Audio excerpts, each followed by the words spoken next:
Wondra sits in a jail cell. He is back in Idaho, accused of killing young Michael Vaughn. You're pure evil. You have no heart. You have no soul. Wondra is accused of murdering her then 5-year-old son in 2021. Would you think you'll ever get the answer as to why? No, because there is no answer to why. Why would somebody hurt an innocent little boy? What answer could you give? What answer could you possibly give? How scared was he? Did he ask for me? Did he ask for Tyler? Stacey Wondra has been charged with first-degree murder and second-degree kidnapping and destruction of evidence. Michael Monkey Vaughn went missing from his Fruitland neighborhood on July 27, 2021. This is a criminal investigation. Now, more than 4 years later, in newly unsealed court documents, Fruitland police named 4 people they believed are involved in Michael's murder.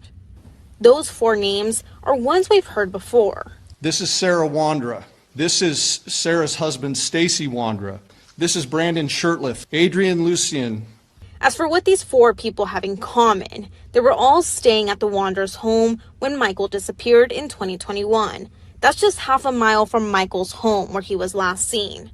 In the PCA, police pointed to video evidence they say showing Shirtliff walking around the neighborhood. They say Shirtliff helped move Michael's body in a duffel bag temporarily to his mom's home in Kuna before standing guard as they buried him in the Wondra's Fruitland backyard. Stacey Wondra told police the 4 hoped to sell Michael for $10,000 each. He says the idea came from Adrian Lucien. Idaho News 6 is now learning Lucien was arrested and released in Indiana in October for a traffic-related misdemeanor. Sarah Wondra is currently serving time in the Idaho State Prison System for unrelated charges. She's eligible for parole in early 2026.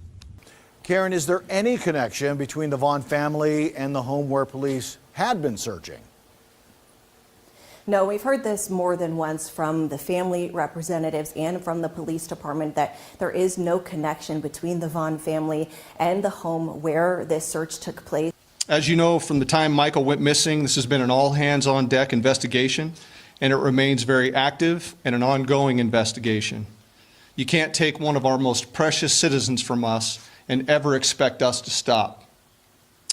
During the course of this investigation to date, we received credible information that the remains of Michael Vaughn could be found in the backyard at 1102 Red Wing Street in Fruitland.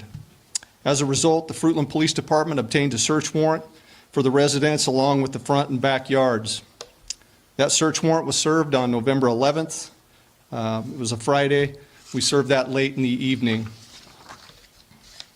Upon entry, officers encountered Sarah Wondra, one of the known occupants of the home, and Sarah was subsequently arrested based on probable cause that she had knowledge of Michael's death and failed to report that death to law enforcement.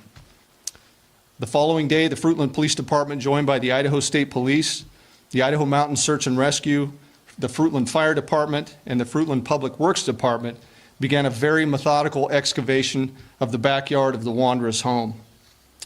During that excavation process, the Idaho Mountain Search and Rescue, Mountain States detection dogs deployed multiple certified human remains detection dogs on the property, all of them alerting to the presence of human remains. Ground penetrating radar was also used and deployed, detecting anomalies in the backyard. We completed the excavation of the entire backyard and removed over 250 yards of dirt. Prior to backfilling the yard, the dirt was meticulously sifted for any potential human remains. We did not find Michael's remains. Although the remains of Michael Vaughn were not recovered, we strongly believe, based on evidence, that Michael was abducted and is deceased, and that his remains were buried and later moved from the property. As of today, the whereabouts of his remains are unknown. However, the investigation is active, fluid, and ongoing. Once the excavation was complete, we conducted a thorough search of the Wondra's residence. The search was productive, and additional investigative evidence was recovered and is currently being processed. An hour's worth of body camera footage showing Stacey Wondra FaceTiming with detectives and directing to where Monkey's body was buried in his backyard. It's like right under that mound area. It's right under the mound. About where at compared to the trees? A little like right to the right of the trees area. It should be, it should be a garbage bag. Okay, what color is the garbage bag? It would either be white or black. We only had two colors. Is the duct tape still going to be over his mouth? It should be. Okay. I didn't watch to take them off. Okay. So you should have everything intact as it was. He claims he watched the burial happen. Okay. How far down is Michael? I don't know how far she actually dug. And the she he's referring to, that's his wife Sarah, another suspect in the case. Stacey says Adrian, a third suspect, was also there for the burial. Out of 300 homes, police say canines tracked Michael's scent to the home where Stacey, his wife Sarah, and their two roommates Brandon Shurtleff and Adrian Lucien lived. As Joe mentioned, a newly released probable cause affidavit filed in June lays out the interviews following Michael's disappearance. Again, during these initial searches, police say canines tracked Michael's scent to the fence line of the home where Stacey Wondra'S, his wife Sarah, and their two roommates, Brandon Shurtleff and Adrian Lucien, lived. All four of those individuals have been named people of interest in Michael's disappearance. One of Michael's neighbors told police they saw Michael riding a bike outside of the Wondra'S home the day that he disappeared. Another neighbor said they saw that same tricycle at the Wondra'S home during a garage sale months before Michael disappeared. The Wondra'S initially denied any involvement, but then in November of 2022, Stacey asked to meet with investigators. The PCA states Stacey claims he was home the night Michael was allegedly abducted and saw Sarah carrying Michael into the house. Stacey allegedly told police it was Adrian's idea to take a child to sell for money, and they would get a $10,000 cut. Stacey claims Sarah told everyone to, quote, follow her lead. Stacey told investigators they took him to Brandon's mother's home in Kuna that night, where they left Michael overnight. Stacey claims the other three returned to Brandon's mom's house the next day and brought Michael back to the Wondra'S home in Fruitland. Stacey told police Michael was not alive, and Sarah and Adrian buried him in the Wondra'S backyard. 2 days after Stacey's interview with police, they executed a search warrant and excavated the Wondra'S backyard. The affidavit says cadaver dogs alerted to the same area where Stacey told detectives Michael's body was buried, but to this day, Michael has not been found.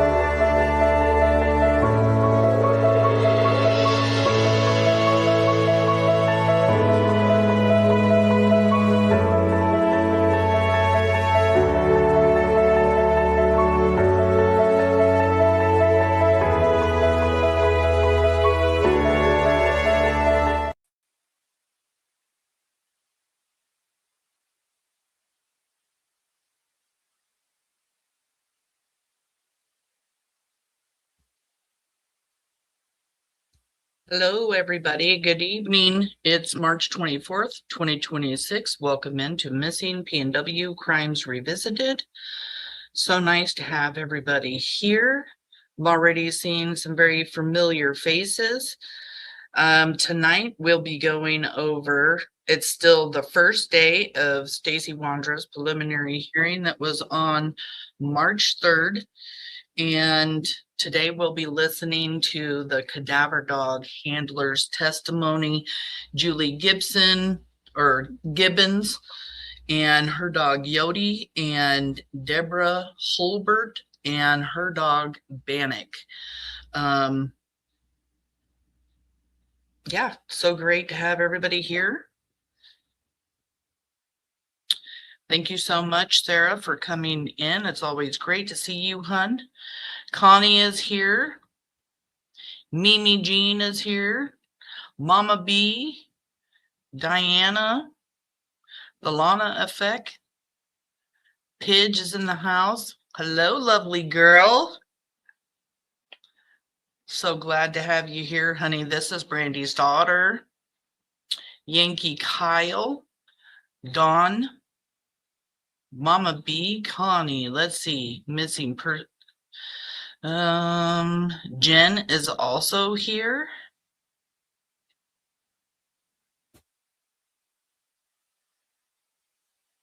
Let me see. Thank you guys all for coming in, supporting the Vaughn family and Michael Vaughn.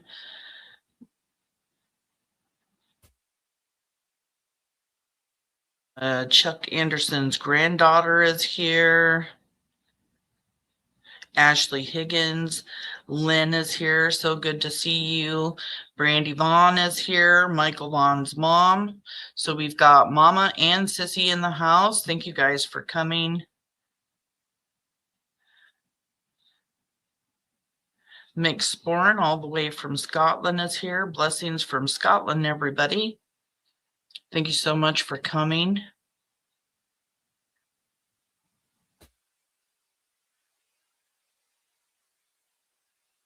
I miss you already. I'm coming to Idaho soon just to visit. Karen is also here.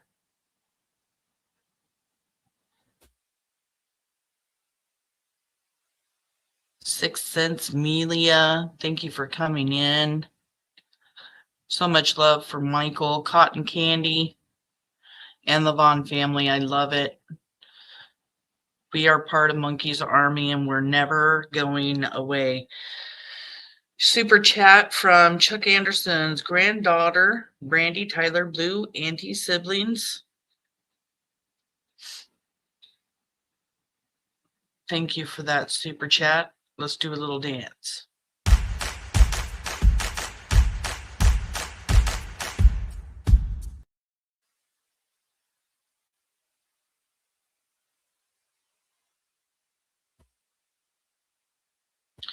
I have the best chat. I swear I have the best chat. Darzilla is here. Thank you for coming in. AV is here. Thank you for coming in. Beautiful.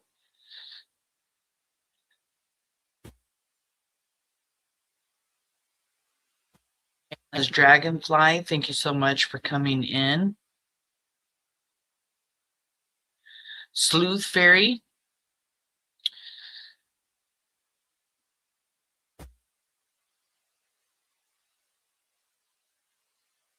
All right.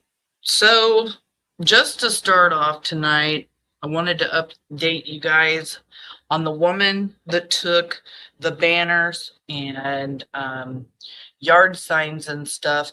Brandy did speak with law enforcement today, and she is going to be pressing charges. We still don't know the woman's name, but Brandy is pressing charges. You know, those signs and stuff, they're not cheap. Let's just put it to you that way. And I don't know when all of that stuff got filed, but she is pressing charges, as I would also. It's very disturbing what this woman did. She made a comment, I guess, that, you know, it was private property. No, not private property. Brandy had permission to have those signs everywhere that she had them.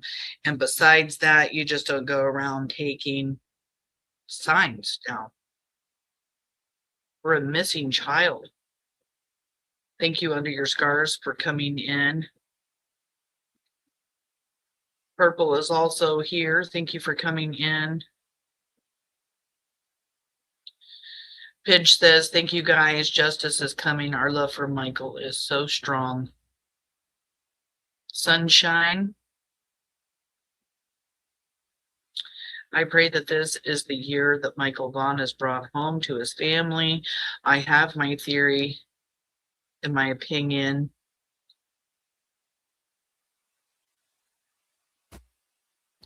Yeah, it was not her private property. Maybe I'm saying that wrong. Maybe she thought it was public property. I don't know. Anyway, she thought she could.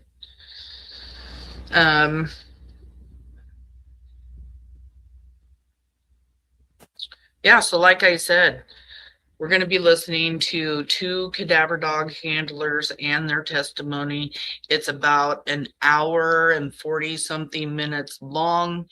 I am going to stop every now and then to just give a little bit of commentary, but not too much. I think maybe later on we can come back, revisit, re-listen.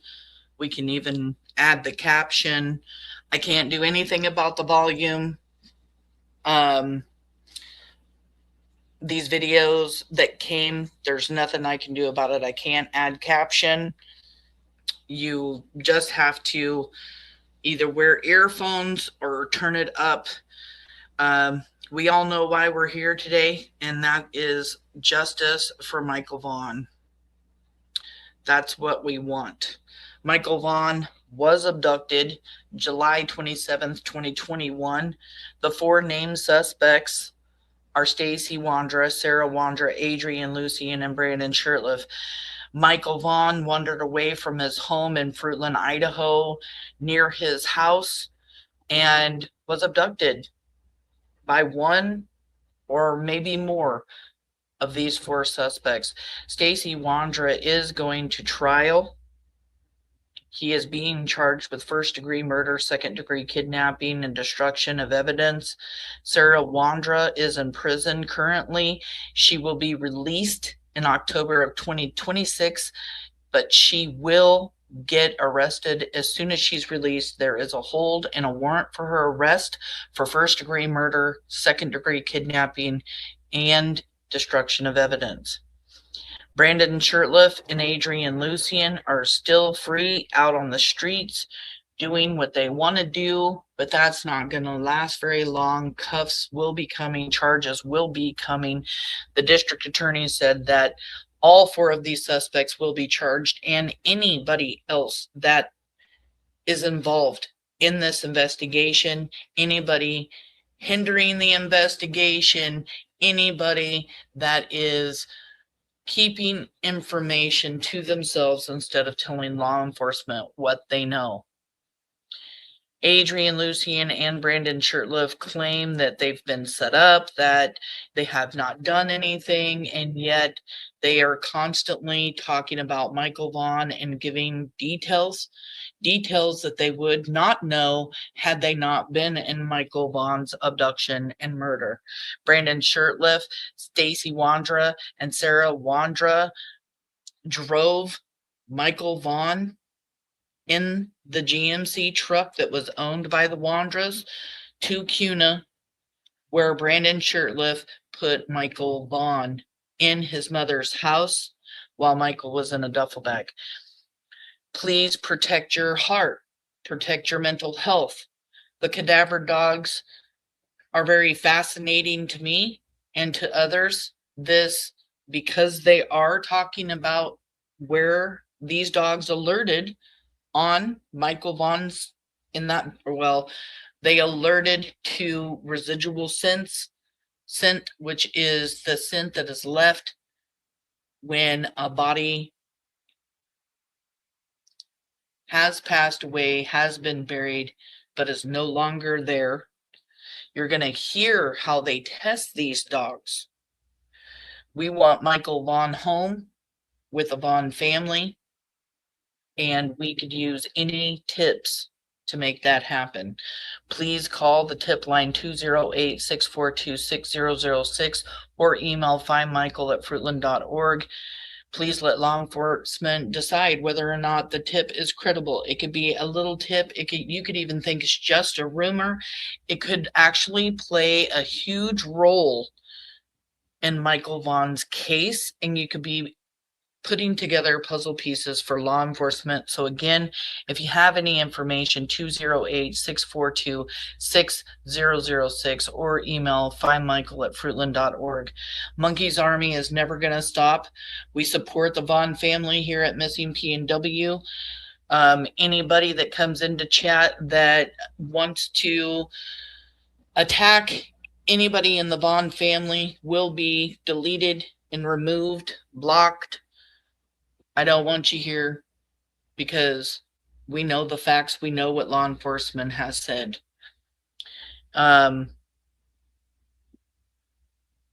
These 4 suspects thought they were going to get away with this. They all got together and they all planned to not only create an alibi, but to convince everyone that they had nothing to do with Michael Vaughn's abduction and murder. And we know what they've done, and they haven't been too smart about convincing people. Talking on YouTube channels, messages. Sarah Wondra herself, as soon as law enforcement came in with a warrant in November of 2022 to dig up the backyard and look for Michael because of Stacey Wondra'S tip to law enforcement that was given to them on the 5th and the 10th of November 2022, Sarah Wondra said that Stacey Wondra killed Michael and buried him in their backyard. We've seen the confession footage, and we'll be seeing more during this preliminary hearing. It is new confession footage shown in court, not the ones that has been released on the YouTube streets. I have gotten asked that quite a bit. It's not the same confession footage. The confession footage that was released was the footage of him helping law enforcement find Michael in their backyard, and law enforcement was unsuccessful after removing 250 yards of dirt from that backyard. Today's testimonies are very important. These women are straight up, they're factual. I even had Julie Gibson message me after putting up a post about her, and she just wanted me to change a few things in my wording because my wording didn't make her dog look as good as her dog really was. So I did change the wording on my post for her. She's a very nice woman. Yeah. So what can Monkey's Army do? Share everything that has to do with Michael, and keep sharing the fact that Stacey Wondra'S going to trial. Share how ludicrous Brandon Shurtleff has been in trying to intimidate, trying to bully and harass and threaten Brandy Vaughn on her Facebook. Michelle After Dark did a clip. She actually went over to the Michael Vaughn Case Revisited group that I run and talked about the post that I made about Brandon. She has 99,000 subscribers, like 99,000+ subscribers, and it had only been up shortly, and it's already got 3,000 views. So the word about Brandon Shurtleff and his erratic behavior lately is definitely out there on the YouTube streets, and people are talking about it. I did put the link up in a community post today for Michelle After Dark's video that she did. I love her. I love hearing her. So again, share. And anybody with a tip, please come forward. Give the Vaughn family some peace. Let them bring their baby home. If your tip finds Michael Vaughn, there is a reward for over $50,000. Again, that telephone number is 208-642-6006, or you can email findmichael@fruitland.org. And I just want to thank everybody for, being a part of Monkey's Army. It's so important. I just want to look at a few things real quick.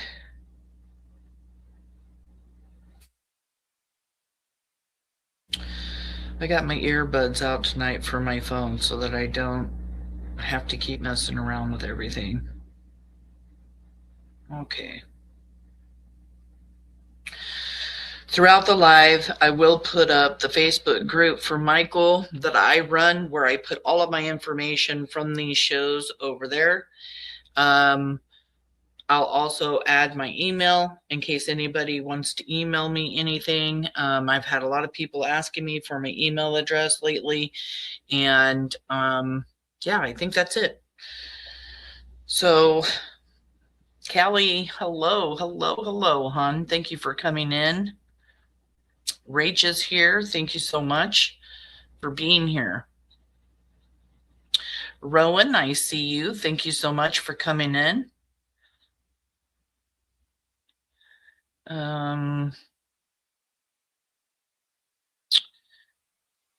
Karen is here. Thank you so much. She's from Germany. Leave some of your DNA on that like button. It really does help get it out in the algorithm. Opal is here. I don't know where she is. I was trying to find her.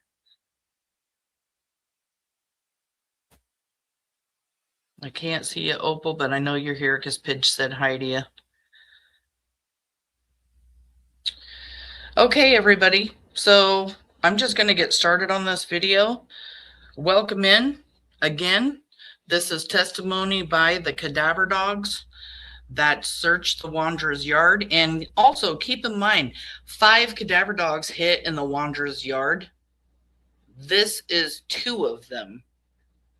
And yesterday, in case you missed it, we went over the first 3 testimonies, which were Tyler Vaughn, Brandy Vaughn, and Dustin Witt, who had his dog Banshee.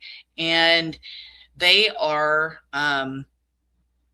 Banshee was a bloodhound scent dog.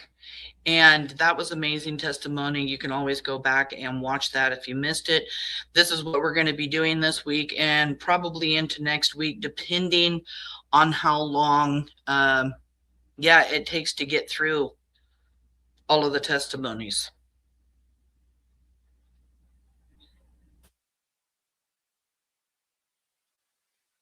All right, Beverly's here.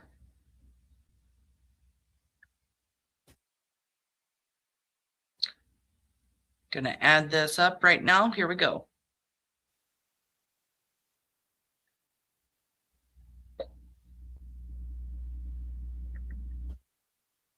I believe that's Julie Gibbons first.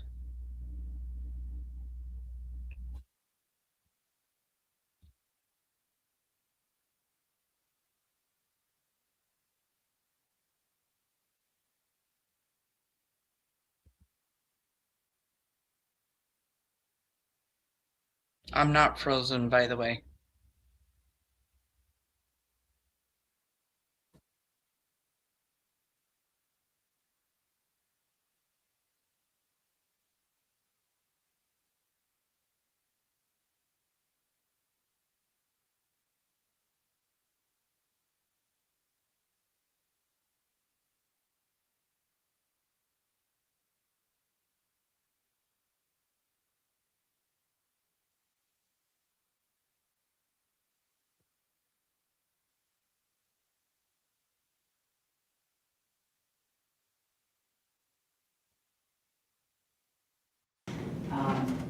Blood.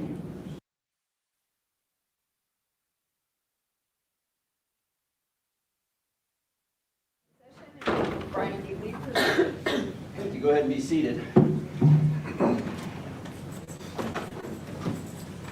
All right, so we back on the record, Madam Clerk? Yes. So we're resuming our preliminary hearing in the matter of State of Idaho v. Wondra in case CR 38251295. We were going to resume at 1 o'clock. I had a conference with counsel before we began, so I appreciate everyone's patience. That is not uncommon. There will be times, no doubt, that there needs to be a conversation off the record about administrative matters, potentially always with the state and the defense, but that's what that is. Certainly, we of course, are cognizant of and respectful of everyone's time. I don't want you to think we were just waiting for no reason. Is the state ready to resume? We are, Your Honor. And is the defense ready to resume? Yes, sir. All right. State ready to call us next witness then? We are, Your Honor. State calls Julie Gibson. Can you say that last for me again? Julie Gibson. Gibson.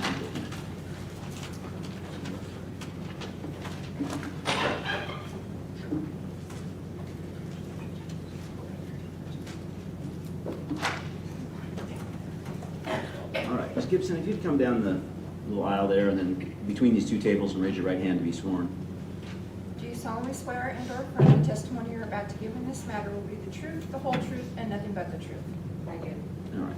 Ma'am, if you'd come up to our witness chair there. The chair's unexpectedly heavy, so I'll have to push it out of your way just a little bit to get to the front of it.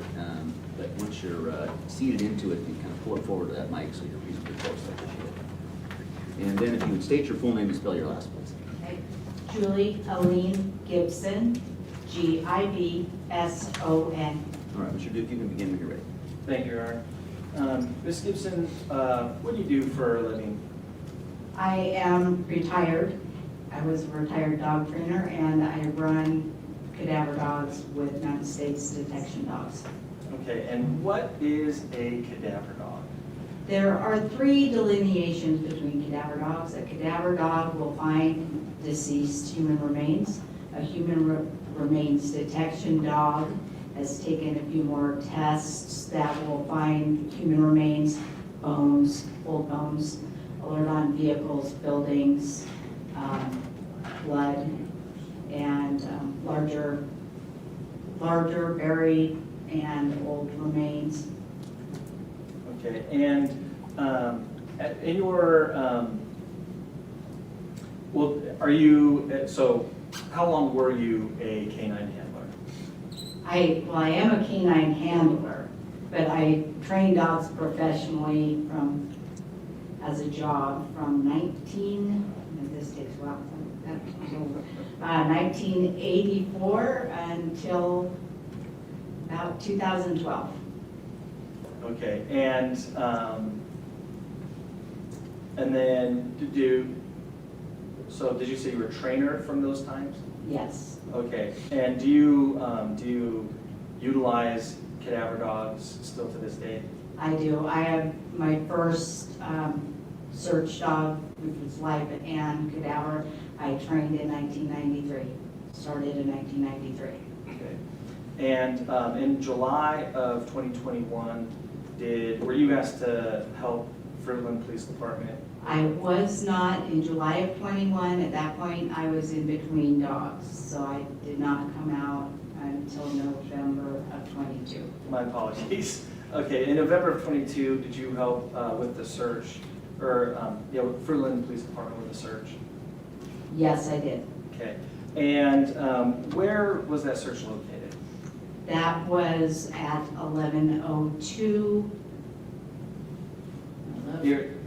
Yeah, before you look, you're allowed to read my reports. Yeah, well, Red. What do you have here in front of you? I have my CV, which is my experience, so if you wanted dates on specific seminars, I have my search reports from the dates with the details of what we did on the searches. And with reviewing your search report, refresh your memory of the location. Yeah, 1102 Red Wing. Okay. And also. Well, let's pause for a minute.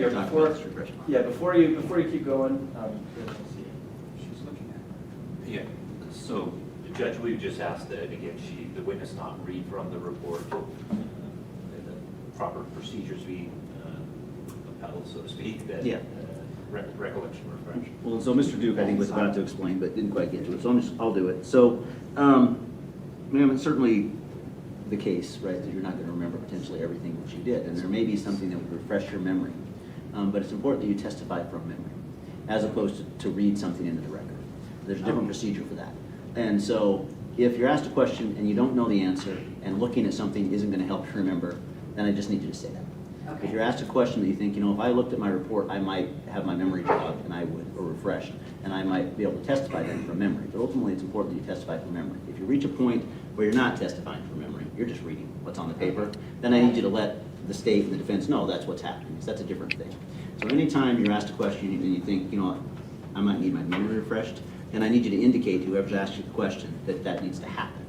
And then there'll be a discussion about what would refresh your memory potentially, and whether or not the parties, the prosecuting attorney, the defense attorney, whether they want to look at what you're looking at to refresh your memory, so that they too know what's being used in the course of that. So otherwise, don't testify while you're looking at something. So if we go through that process and I decide you're gonna allow you to refresh your memory, then I'll ask you to do the refreshing, set the thing aside. If you still don't remember, just say so. If it does refresh your memory, then set the thing aside and testify in response to the question that's been put. Got it. Okay.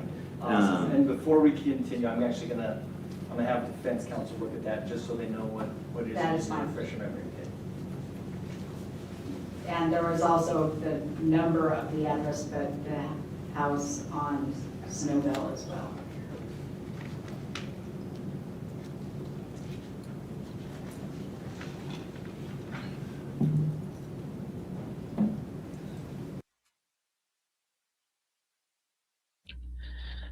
And there you heard her talk about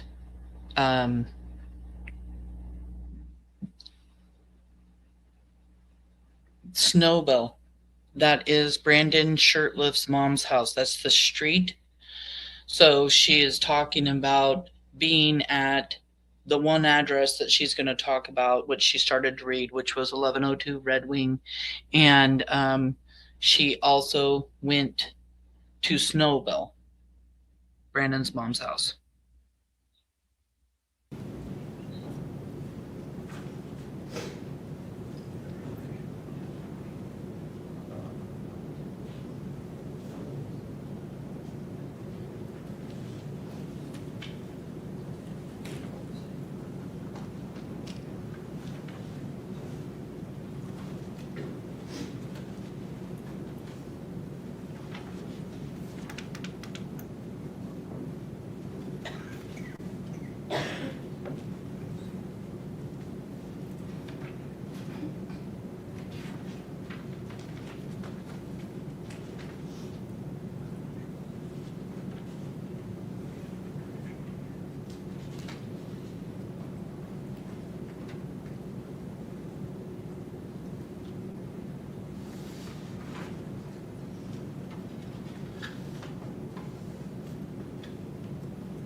All right.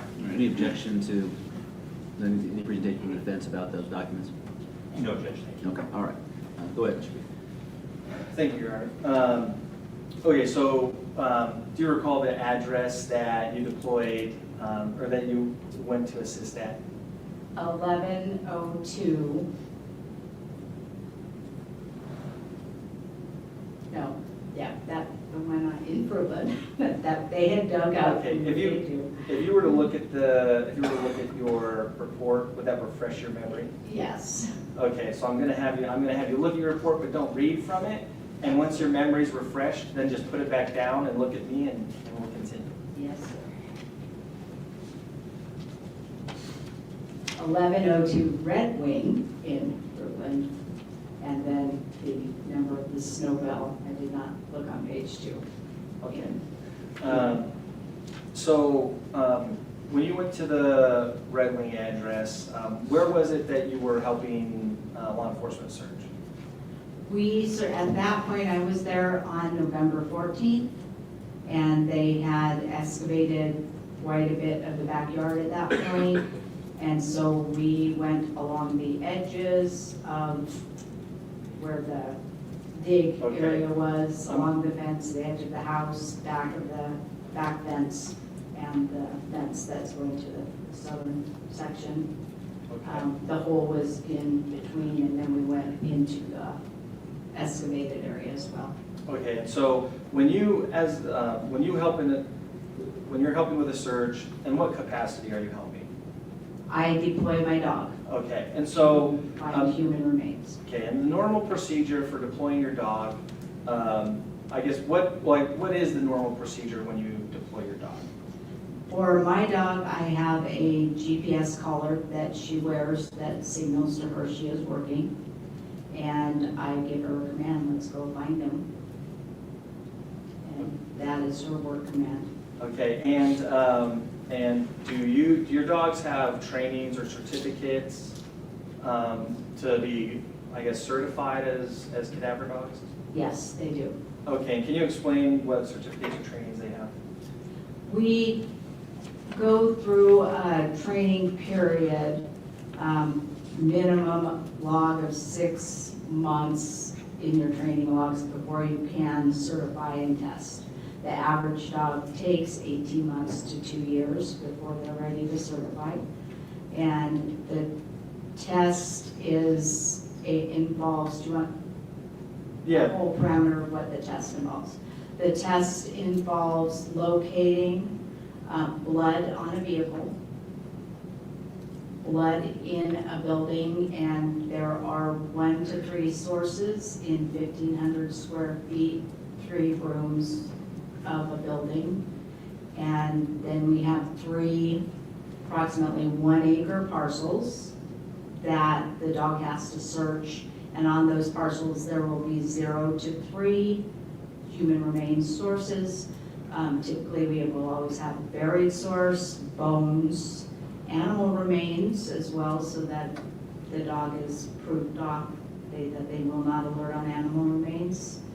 And it can be tissue or a large amount of blood, buried, or bones. Okay, and so you mentioned animal remains.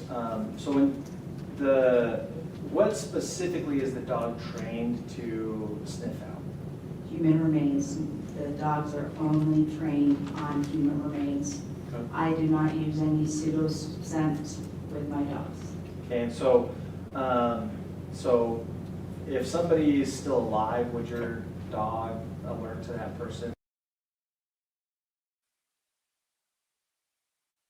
Dogs that she trains are only trained to hit on human remains.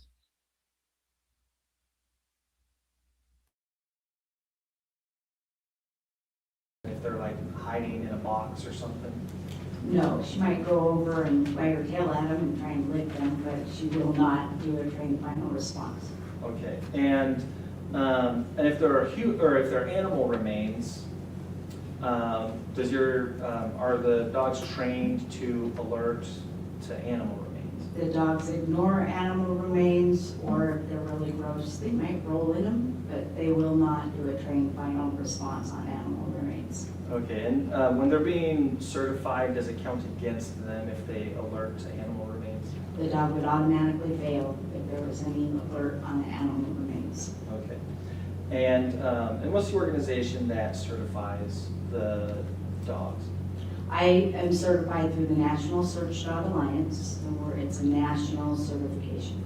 Okay, and when you say you're certified, does the dog get certified, or do you get certified with the dog, or how does that work? We are a team. We are both certified, and we can be failed on handler knowledge or the dog's performance.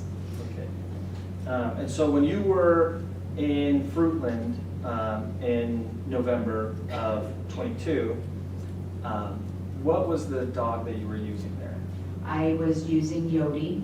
Yodi is a Jack Russell Terrier. She is currently 5 years, just 5.5, not quite 5.5 years old, and she was with me that day. Okay, and so at the time she was 5.5, or no, right now she's okay. Now. And did you follow the normal procedures that you would follow when deploying Yodi? Yes, I did. Okay, and so specific to Fruitland, walk me through what the procedure is that you followed when you deployed your Yodi. Okay, we were told to go get the dog so we could run the dog. So we went, put on her collar after taking her potty first, and put on her collar, gave her search command, and we worked on leash and off leash in the backyard. But when she worked, she went around, she had scent behavior, kind of a change of what we call a change of behavior, COB, where just deep snuffing, deep scenting on the portion of the fence by the tree. She did not show any real behavior in the hole, but she did have a trained final response along the edge, closer to the house by the irrigation box. Okay, and so you started to describe.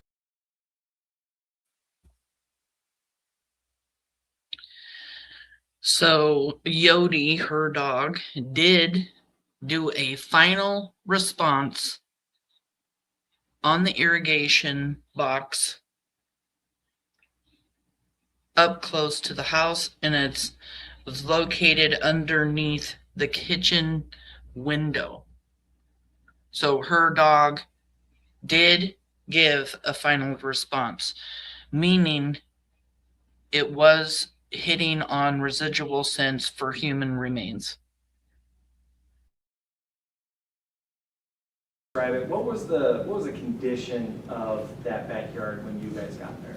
It had been excavated, except for I believe it was a foot, maybe 18 inches along the edges. That was about all that remained on the side where they had the tree and the fence, to probably about the same amount of space on the back fence, between the two neighbors' yards that face Red Wing, and then along the house side up to, there was a sidewalk, and then the entrance to the house, and then there was a kitchen with an outset window, and underneath that is where the irrigation box was, with the irrigation pipes that went across the yard. I don't know exactly how far from, the hole had an angle cut like this that went down. And so where she alerted, it was kind of in line with the irrigation pipes. Okay, and what's your interpretation of where she alerted? Like what information does that give you? That there was scent there in that location does not mean that there was a body there at that location. Okay. But can I clarify? Yes, please. Okay, so after that, after we worked the yard, we took her up, put her out. The box was dug out and they removed dirt from around the irrigation box and the irrigation pipes, and we went back to that area. And at that point, she did not indicate, again, after those things had been removed, which, I mean, probably that's.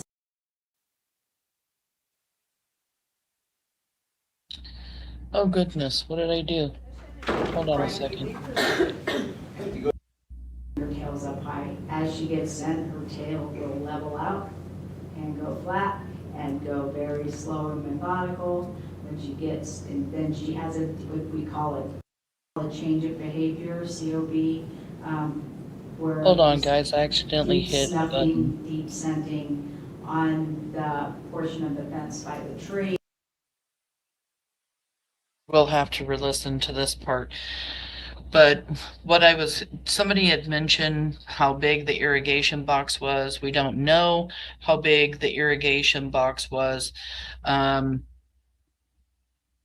And when she's describing this yard had already been dug up, it was, not all the way up close to the house or fence.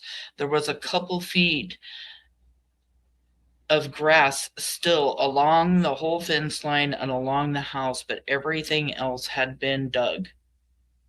And now she was explaining about how the irrigation pipes and irrigation box got dug up. Sorry, I accidentally rewind that. She did not show any real behavior in the hole, but she did have a trained final response along the edge, closer to the house by the irrigation box. Okay, and so you started to describe it. What was the condition of that backyard when you guys got there? It had been excavated, except for I believe it was a foot, maybe 18 inches along the edges. That was about all that remained on the side where they had the tree and the fence, to probably about the same amount of space on the back fence, between the two neighbors' yards that face Red Wing, and then along the house side up to, there was a sidewalk, and then the entrance to the house, and then there was a kitchen with an outset window, and underneath that is where the irrigation box was, with the irrigation pipes that went across the yard. I don't know exactly how far from, the hole had an angle cut like this that went down.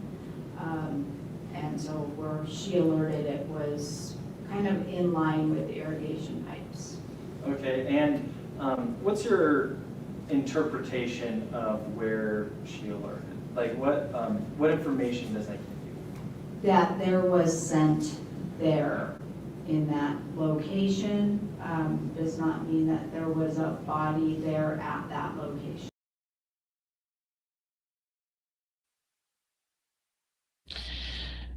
The cadaver dog handlers, when they speak about the dogs alerting, Stacey Wondra'S face gets so red. You're going to notice his facial expressions. He starts doing stuff with his lips and getting super, super red in the face.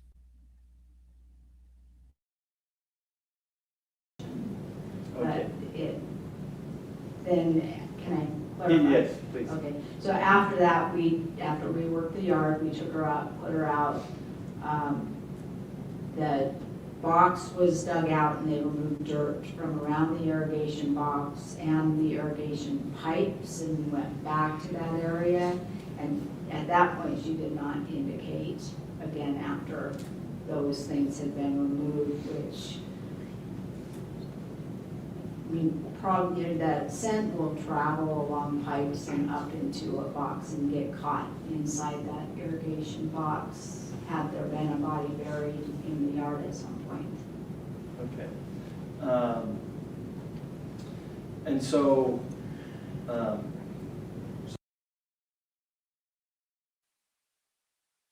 wow, I did not catch that at the preliminary hearing. She's saying that scent will travel through pipes and I can't remember if she said also into the irrigation box there, so scent can travel. But she also was saying that Yodi didn't give a final response after they have dug up all of the pipes and the irrigation box. They dug down 6 feet. So could have been removing all of the scent that her dog was alerting to. so after, and when you say excavated, are we talking like dirt removed, like an actual excavation? Or are we talking just like ground disturbed? What do you mean by excavated when you're describing the ground? In the backyard, Yes, yes. it was excavated by the, I believe, a backhoe or skid steer, and they totally taken out. By the time I got there, I believe it was about 6 feet was removed from the backyard of the dirt. And so after you remove the irrigation equipment, and did you say you also, the pipes were removed as well? Yes, they were. Okay, and then you redeployed Yodi? Mm-hmm. Okay, and so when you redeployed Yodi, after all that equipment was removed, then there was no more alerts? No, at that point she snuffed around the ground and did not alert on that. Okay.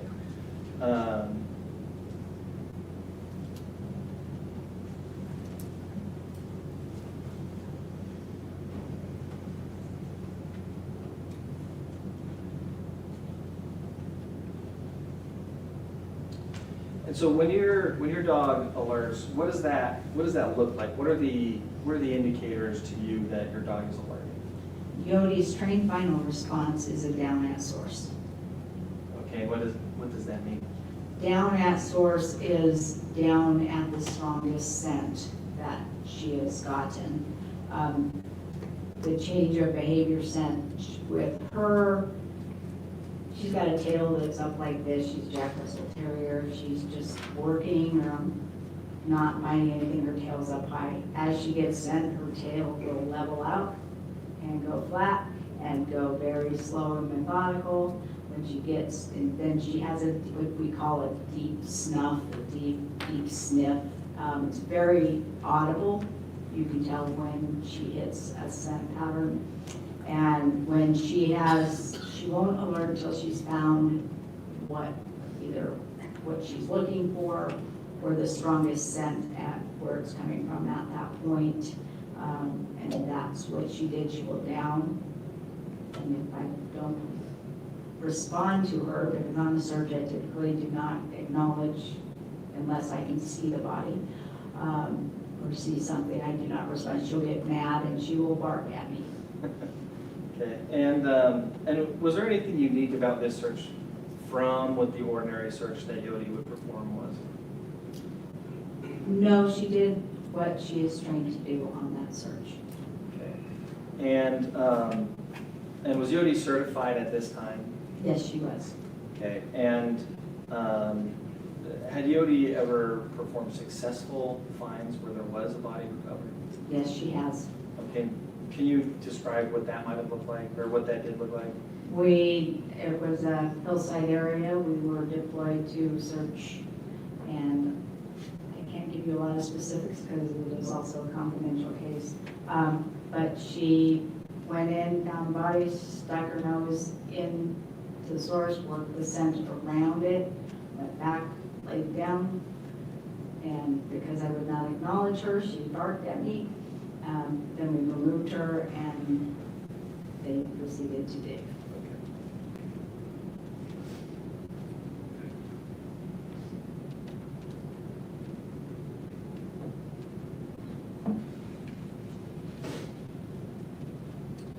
And during your training, do you ever work with circumstances where bodies are put in the ground and then removed? Yes, we actually have had,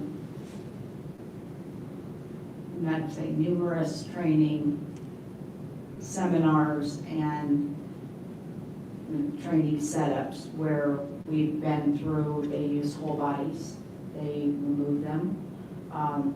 The dogs then will work the area. One of them was with Forensic Institute Research Station out of Colorado Mesa University. And one of the setups they had on that particular seminar was they did have a body in a suitcase for about a 24-hour period, removed it, put that suitcase in an attic for a year. A year later, they brought out that suitcase from the attic, and they brought out 2 other suitcases that had never had any human remains near them. And we had all the dogs in that course did scent lineups, and I thought it was 90% of them had accurately pinpointed the suitcase, but it wasn't quite that number. But Yodi had no problems whatsoever pinpointing that suitcase. And okay. Those type of trade, but we have done quite a few of those type of scenarios.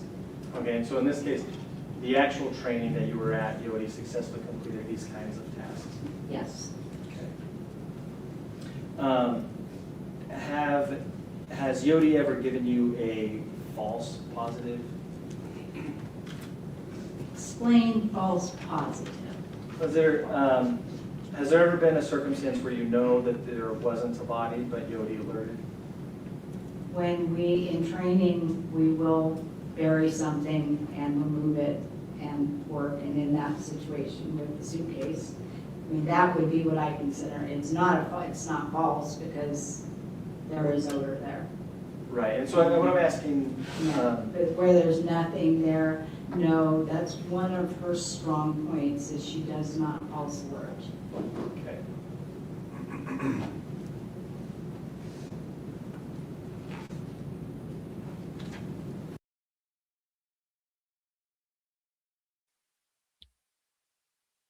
One of her strong points, Yodi does not false alert. You heard her talking earlier how Yodi will point the tail back, lay down. That is her final alert. And she doesn't false alert. If these dogs false alert, they cannot be used. They're not good trained. Then you hear her talk about how, they will bury human remains, wait for a while, dig them back up, send the dogs out to see if they'll alert in the area. So that is how they teach dogs how to hit on that residual scent after the human remains have been removed from the dirt. And then, of course, you have this suitcase story, which is, they put a suitcase with human remains up inside of an attic for a year. Just wow. They go through so much training.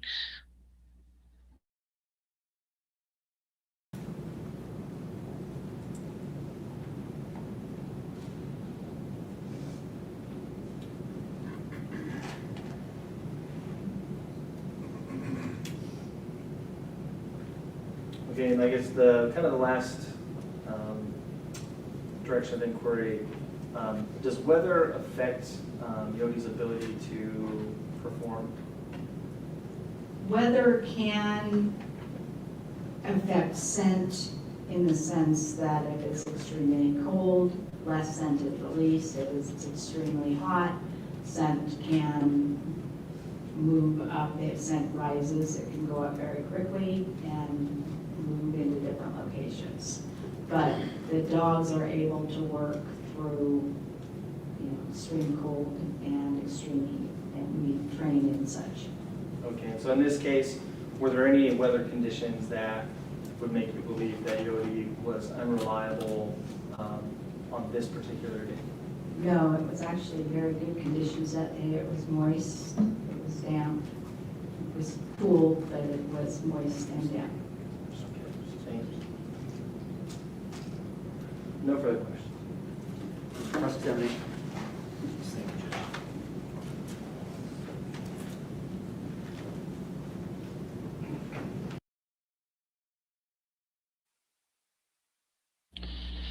What's important to know about the weather, first she said it was a perfect day for Yodi to be out there doing her job.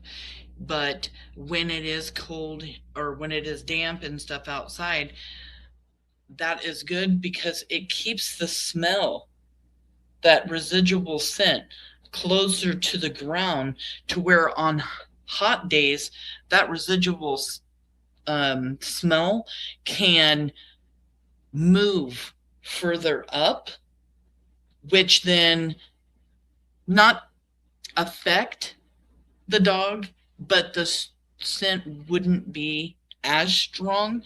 And as you heard her talk earlier, Yodi alerts at the strongest scent. So although Yodi did find some interest along the fence line, Yodi gave the final alert, which is where the scent was the strongest, on top of the irrigation box.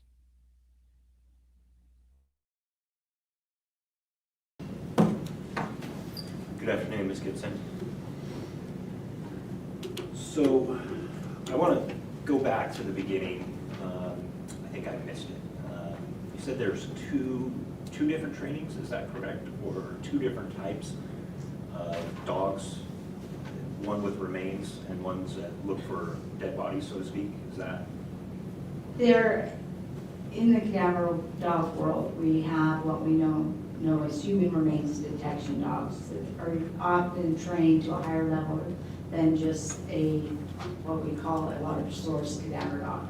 So they're typically, it's a different test they take where they're finding a large source in a large area for mimicking a freshly deceased case. So if you've got a live find you're looking for a missing hunter who died 24 hours ago. They can have a different type of dog for that, that is not trained on the trace evidence that your human remains detection dog. Okay. Is. Okay.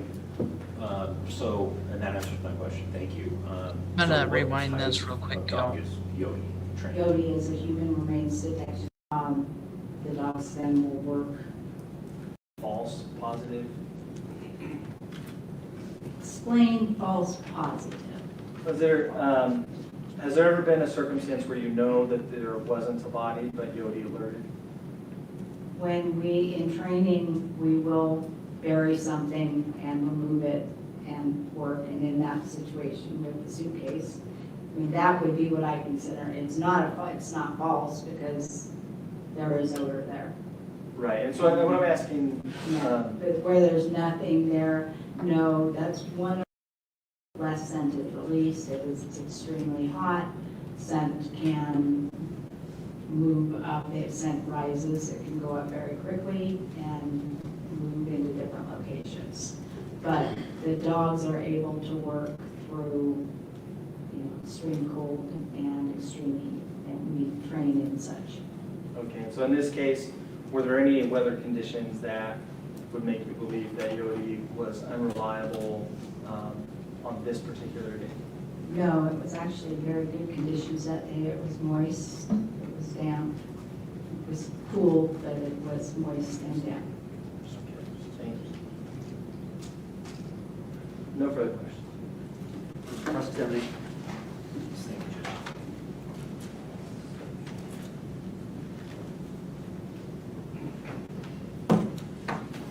Good afternoon, Ms. Gibson.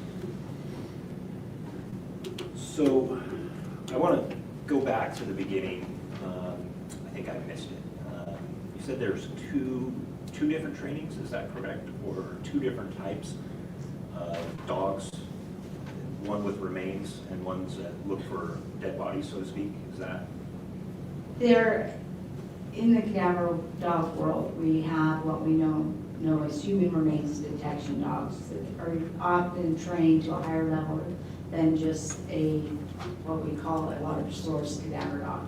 So they're typically, it's a different test they take where they're finding a large source in a large area for mimicking a freshly deceased case. So if you've got a live find, you're looking for a missing hunter who died 24 hours ago. They can have a different type of dog for that, that is not trained on the trace evidence that your human remains detection dog. Okay. Is. Okay. So, and that answers my question. Thank you. So what type of dog is Yodi trained? Yodi is a human remains detection dog, and she is also trained in historical human remains, trained on bodies that have been buried in the 1800s. Okay. So, and then the next thing I have to clarify is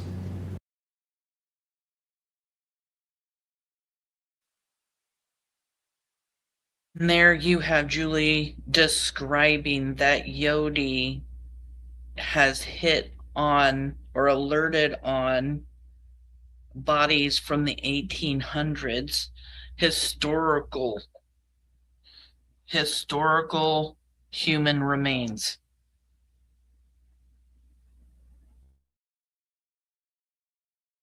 you testified that Yodi is currently 5.5 years old, right? Not quite. She was 5 in December. She was 5 last summer? In December. Oh, in December. Yes. Thank you for that. So, back in November of 2022, how old was Yodi? Yodi was not quite 2 years old. Okay. And in the certifications and the training that you went, that you kind of testified about, how long, I guess I'll rephrase it this way, when does a dog like Yodi start training? Yodi started training at about 4.5 months of age. Typically, I'll start a dog at 8 weeks. other dog I have at home now. He started at 8 weeks the day he got home. And Yodi, I wasn't going to have her be a cadaver dog. She decided on her own that was what she wanted to do. Okay, so is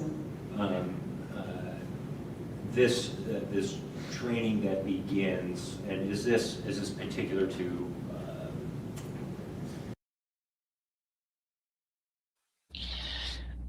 Listen to Julie. She is so proud.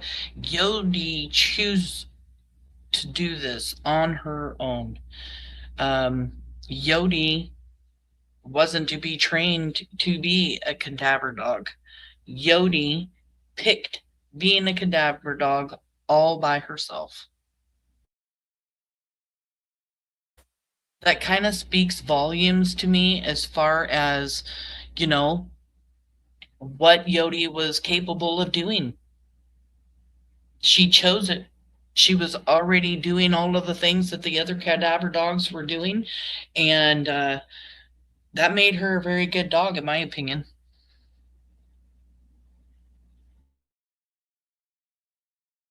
Certain dog breeds, or can any dog breed do it? It's not certain dog breeds, it's certain dogs' work ethic.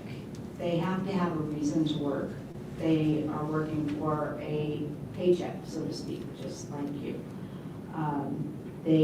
Some dogs will work for toys, some dogs will work for food.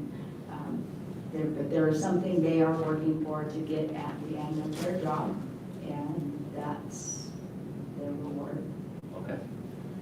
And what kind of, I mean, your testimony is they're working to pay, for pay, or for that reward. Yeah.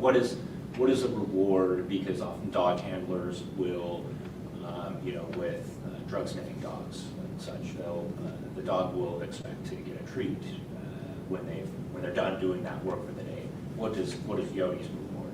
Yodi gets, she has a food reward, and then at the end of our period, she plays tug. Okay. So you started Yodi early. How much training did she do? You said 8 weeks. She was 8 weeks old? She was 4.5 months when she started. Oh, 4. So a little bit later than some of the other dog, right? Then they're at her other certified dog right now. It took her longer to make that decision, right? No, I had no intention of working her as a cadaver dog. She decided that she wanted to be a cadaver dog. Okay. And so how long, what did her training specifically consist of? We follow a national standard of training that was online. It's a minimum of 16 hours a month. Sometimes we're doing 30, but it's a bare minimum of 16 hours a month of training. And sometimes we've done, more than that, depending on the situation. And we train strictly when you introduce them to scent. There's several different ways to introduce the dog to scent. Okay, I want to go through that with you, if I could.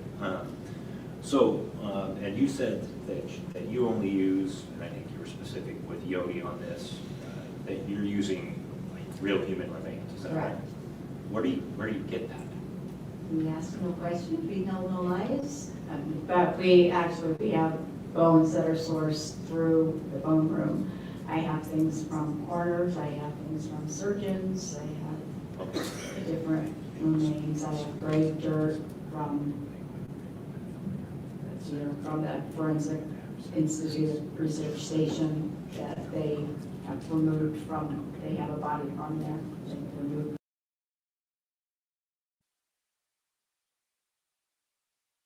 I found it very interesting that she says one of the things that she gets to help train her dogs, because she's going over, how she gets all of the stuff to give to the dogs to learn how to scent, train, and alert, was grave dirt. And what is grave dirt? Grave dirt being full of residual scent. So I don't know. I just found the grave dirt really fascinating. the gray dirt after the decomposition. And they allow you to use these to train these dogs? Yes, we do have that in our possession to train the dogs. Okay. How do you keep these human remains? Very carefully. My dry bones are separated into one area in an ammo can, airtight, air-sealed tank, separated by airtight containers, each bone. So it's each individual, say person, because they aren't necessarily a person anymore, but DNA sample from each one. They are all different. And then things like tissue is in another location. They're all in airtight containers that are kept in a freezer, and they are marked. I wanted to point out something here because it reminded me as I saw Stacey Wondra'S fold his hands in his lap. In the confession footage that we'll be seeing during the preliminary hearing, at one point Chris Madonna tells Stacey Wondra, you know, you do certain things when you're uncomfortable, when you're feeling uncomfortable, and one of those things is leaning back and putting your hand over your stomach, and that's exactly what he did right here when the camera moved over as she's talking about how she collects all of these things and how she uses them to help her dogs train and learn that final alert.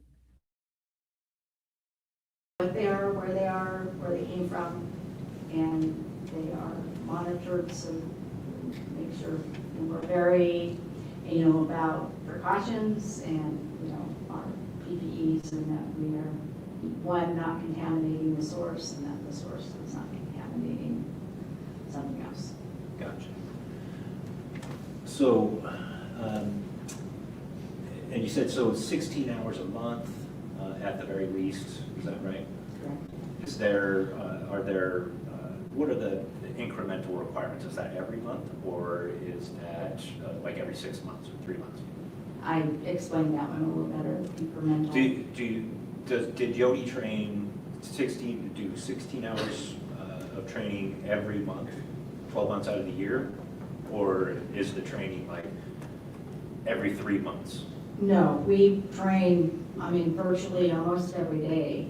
She's doing something, average, 4 or 5 times a week. She's either doing a scent drill or we do problems.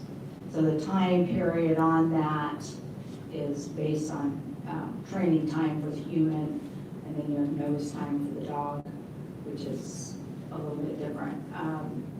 And so now we have these fun things called NIMS protocols on training. So, but we are very careful to monitor what our dog training time, location, what we did with it. Was it a berry that day? Was it a scent drill that day? Was it surface? Was it elevated? Was it vehicle? Okay. Was it residual? Was it something we had to source out, removed it, worked the dog on it? So you're very thorough with your record keeping for the training purposes? Yes. Is that yes. Correct? Okay. And remind me again, she would have been 2 years old? She would 23 months at that point. Okay, just under 2.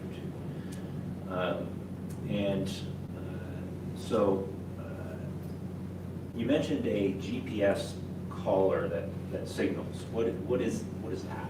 A GPS collar is a tracker on the dog, goes to my GPS that will show exactly where she's worked and where she's gone.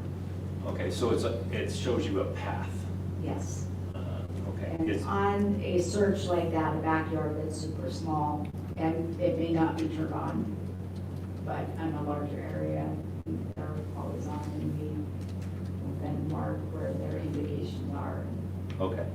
So you use that to keep a record, to show that there was an indication here, no indication here. On larger searches, we do, a lot of times we'll do, if you look at my paper, I'll do a written map of different areas as well.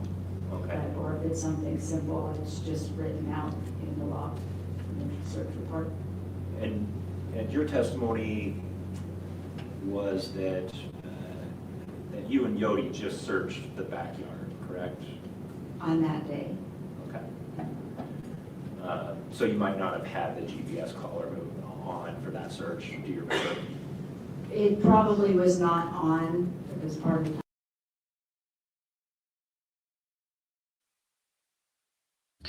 That's kind of interesting, something that I missed, because the defense asked Julie, did you search just the backyard? And she said just that day. So where else did Yodi search? Will we be hearing more about that at trial? She was on a leash as we walked around the yard, but the other, when it's a confined space, so it wasn't a large area, so. Okay. I wouldn't have had it on that day. And you mentioned a leash just now. So you had Yodi on a leash while she was performing this? Not in the beginning, the second, when we came back the second time to the irrigation box area. Okay. I think I walked her up on a leash. So Yodi's free, and let's talk about the first time you get there to this yard. You described it as, would you describe it as a rectangular shaped yard? Rectangular with there were two side yards. Yes. The main part of the yard. Was rectangular, correct. Okay. Long fence in the back with the house behind it. Right. And you testified 12 to 18 inches. So the middle part has been already excavated and dug out. Correct. And there's an edge of 12 to 18 inches all around the sides. Is that accurate? Correct. Okay. And did you walk? Was the search in the beginning just on the area, that 12 to 8 inches on the outside? We did both. At that point, when we first went in, I gave her the run of that area, and so we did around the edge. She went into the hole, so to speak, and then came back out, and then went around the back side of the house and went to the irrigation. Okay. And it did take her a while because, like I said, there was some scent indications along the fence area, but not a trained final response. But it would be where there was some scent residual there, but then she did. Okay. So yeah, and I'll get to that. So well, let's talk about it now. So as you're walking with Yodi along the fence, and Yodi gets an indication, but not a final response. Doesn't give a final response. What does that look like as opposed to the written response? That is what I was telling you earlier. Her tail tends to go from the up to a little lower, slower, and she does what I call it. It's called a deep snum. You can hear it as a kind of like a snort when they're processing scent. Yeah, but the final indication is a laying down. Correct. Okay. And Yodi is trained to lay down in exactly, precisely the spot. Correct. Okay. And so you walk around the yard, the part that's not excavated, and then you come around. I think your testimony was that the irrigation box was out. Is it outside of that kitchen window of the house? Correct. Okay. And there's a patio. Concrete patio outside this house, right? Yes, there is. And then next to that, if I was standing looking out of the yard, next to that is where that kitchen part is of the house, right? And the window's here. I'm not sure about your delineation, how I visualize and you visualize, but yes, the patio, the kitchen window, the back of the house, the bedroom, the fence. And then where the digging equipment was going in and removing dirt. Okay. And that gate, that was removed. Okay, gotcha. So, but this irrigation, the piece of earth that was dug up after his indication was given by Yodi, that is outside of that kitchen window? Correct. And it's only 10 to 18 inches, so it was just, did she lay down just in the center of that area? She laid on the box. Okay, so, and let's clarify, are we talking about like the green boxes that are in most people's yards? Yes. The lid? Yes. Okay. And so, the other officers there, I assume, had you and Yodi leave, is that right? Correct. They bring in the excavator to start digging? I believe they hand dug because it was so close to the house and it was all irrigation pipe. Okay. How long did it take? And my question, the reason I ask is because of the irrigation piping. Were the pipes cut and dug out? What did you see when you got back there? To be honest, I don't remember what they did with the pipes or how they cut them out because I was not there at that point. We got back to our vehicle. But there was a hole where they had been and they were no longer there. Okay. And again, just asking you what you could perceive and see, because you didn't watch them dig it out, you just said, right? Correct. Okay. So when you got back, how wide, what was the shape of the hole that they dug? I believe it followed the rectangular, several feet, maybe 2.5 feet around the edge where the box was, and I do not recall how deep they had dug out. Okay. Can you estimate how deep the hole was, how far in the hole was? How deep it was? No, because it would be a guesstimate. Okay, well, I'd like to hear It was not, Yodi was able to jump into it without a big issue. Okay. And she's only this high, so Okay. it wouldn't have been more than 3 feet deep. Okay. And we're talking about the hole that they dug after the indication, right? Correct. Okay.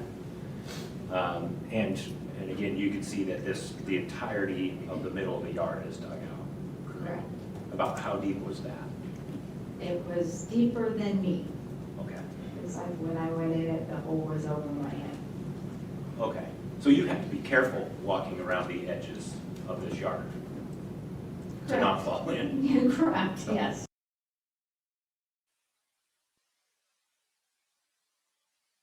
So in the center of the yard, if you guys heard it, maybe you didn't, when she got into the hole was bigger than she was. I mean, so there's only 12 to 18 inches, so close to 2 feet of the yard that's closest to the fence in the house that has not been dug. And then the rest of the yard had been dug fairly deep in some spots. And in one particular spot, it was deeper than she was, as she's in it.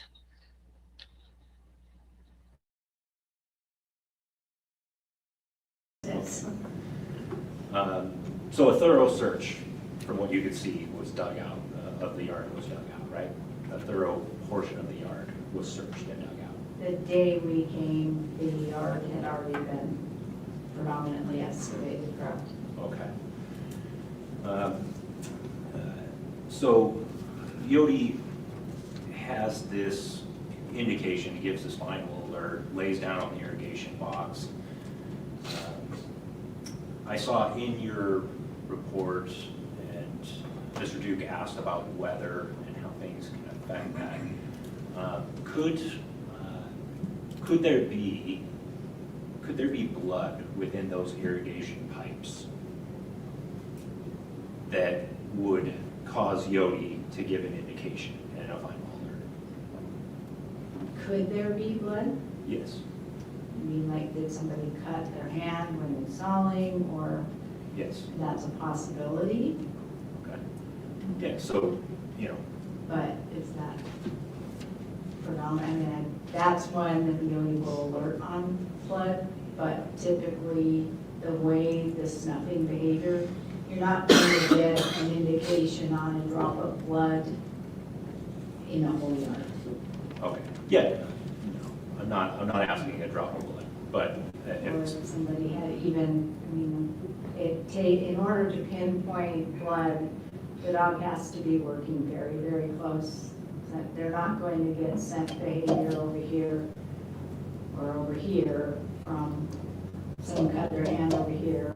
They're not going to get scent behavior over here. okay. But Yodi is trained to lay right at the source of it, right? So it's not going to be on one side of the yard, and she's not going to get an indication on the other side of the yard. She's going to go to that. To where the scent is coming from. Okay. And when I was briefly reviewing the reports that you brought with you, there are weather indicators in there, wind, is that right? Correct. So you make note of those?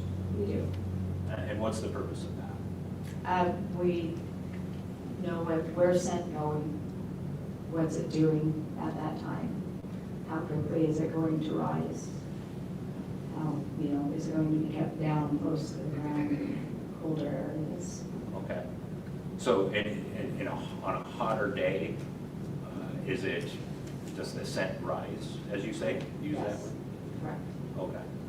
And then on a colder day, stay closer to the ground then? Usually your alerts are going to be closer to source where scent can dissipate in a large volume of area. Okay.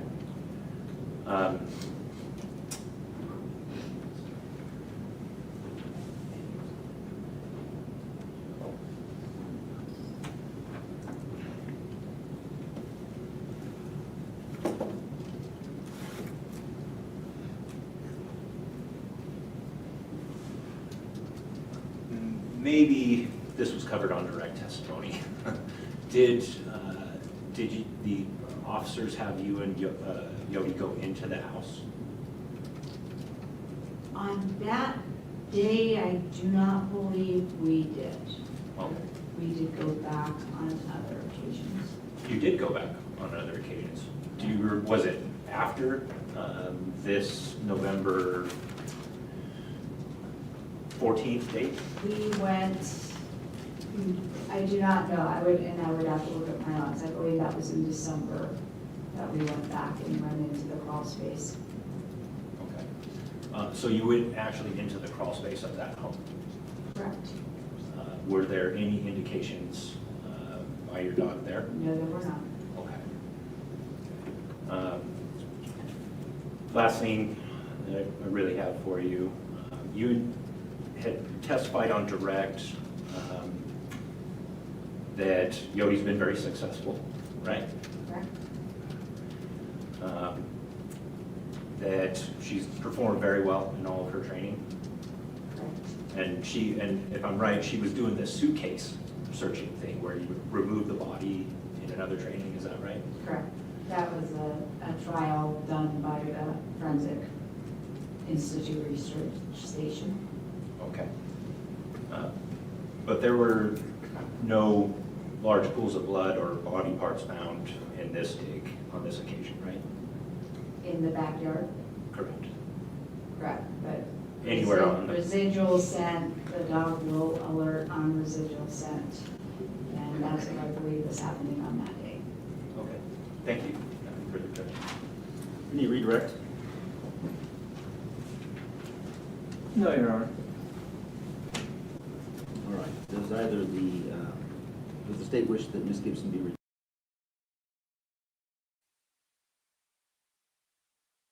So it's her testimony that on that day, her dog alerted to residual scent. That's what she just said. And yeah, we are going to be moving over now to the next testimony, which is Deborah Hulburt, and she has Bannock. This woman is also an amazing handler. But again, to go back to the 1800s, Yodi historical human remains detection dog. What? Like, wow. To the 1800s. That's well over 200 years old. And that is just crazy. And you also heard testimony that her dog does not false alert.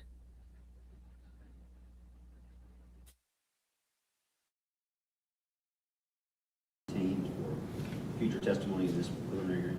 No, she may be excused on the state's account. Does the bench wish that Ms. Gibson will continue? No objection. All right, thank you, Ms. Gibson. You're free to go.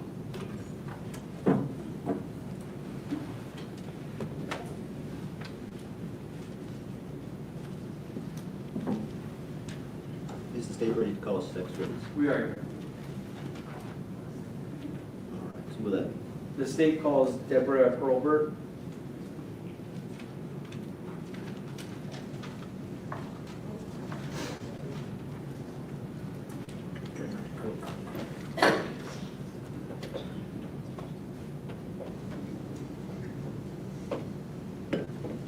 Ms. Hulburt? Yes. I can have you come down between the tables here and raise your right hand and be sworn. Do you solemnly swear and or affirm the testimony you're about to give in this matter will be the truth, the whole truth, and nothing but the truth? All right, ma'am, go up to our witness chair there and take a seat. That chair is deceptively heavy, so prepare for that. And then if you kind of pull it into the mic as best you can so you're close to get hooked up. If you'd begin by stating your full name and spell your last, please.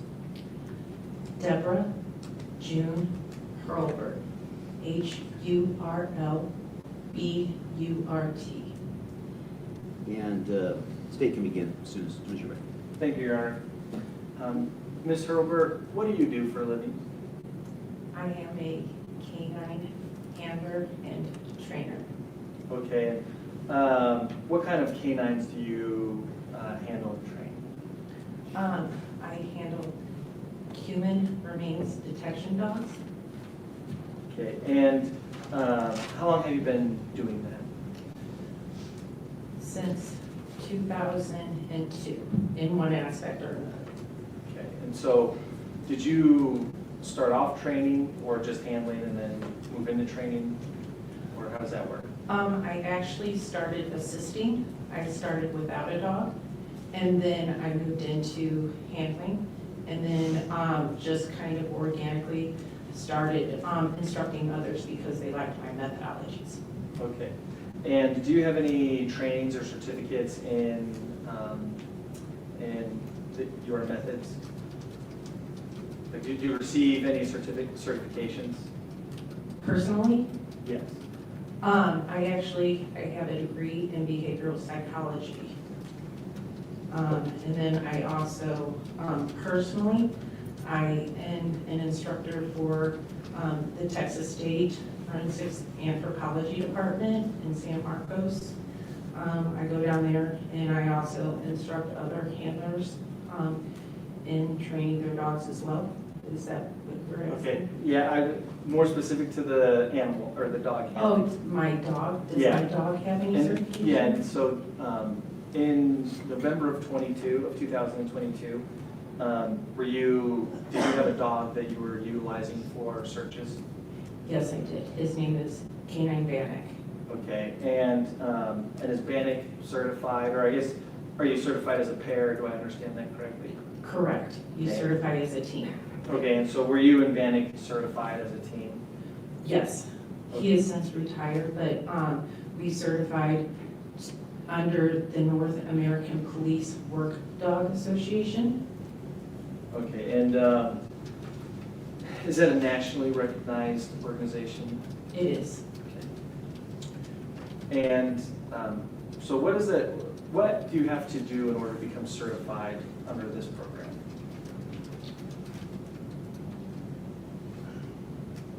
Could you be more, do you mean what does the certification entail? Yeah. Okay.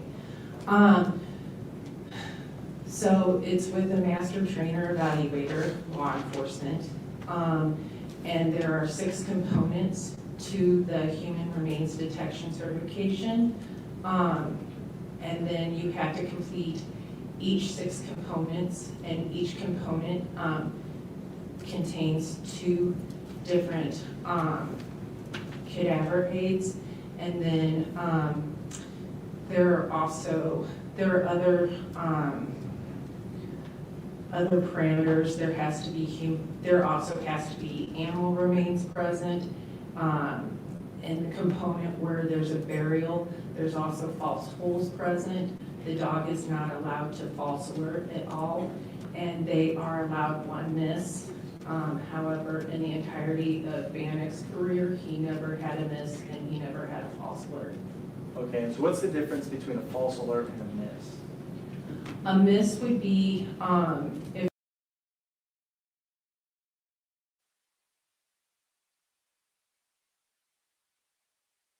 So no false alert by Bannock, and as you heard her, they would not be allowed to have any false alerts, which I think is huge.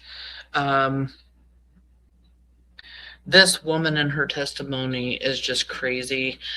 She's very, very smart and intelligent. I believe she even says that Bannock has like 3 different certifications in the country, but no false alerting for Bannock ever. So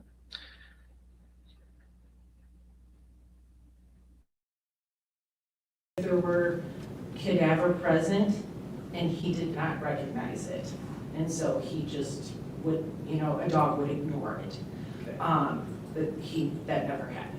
Okay, and and this isn't a training environment? It's a test environment. Okay, in a test environment. And so Bannock had never had a miss and is a false positive where they would alert, but there was no human remains present? Correct. There's also, within the 6 components, there are areas where there are no human remains, so you would have to clear those areas without a dog alerting. Okay. And do they, as part of the training, or as part of any of the trainings you've been through, or certifications, were there ever components where there would be a body that was removed and then Canine Bannock would be deployed to see if he detected the scent of human decomposition? We would consider that residual odor. Okay. That is not part of the certification process.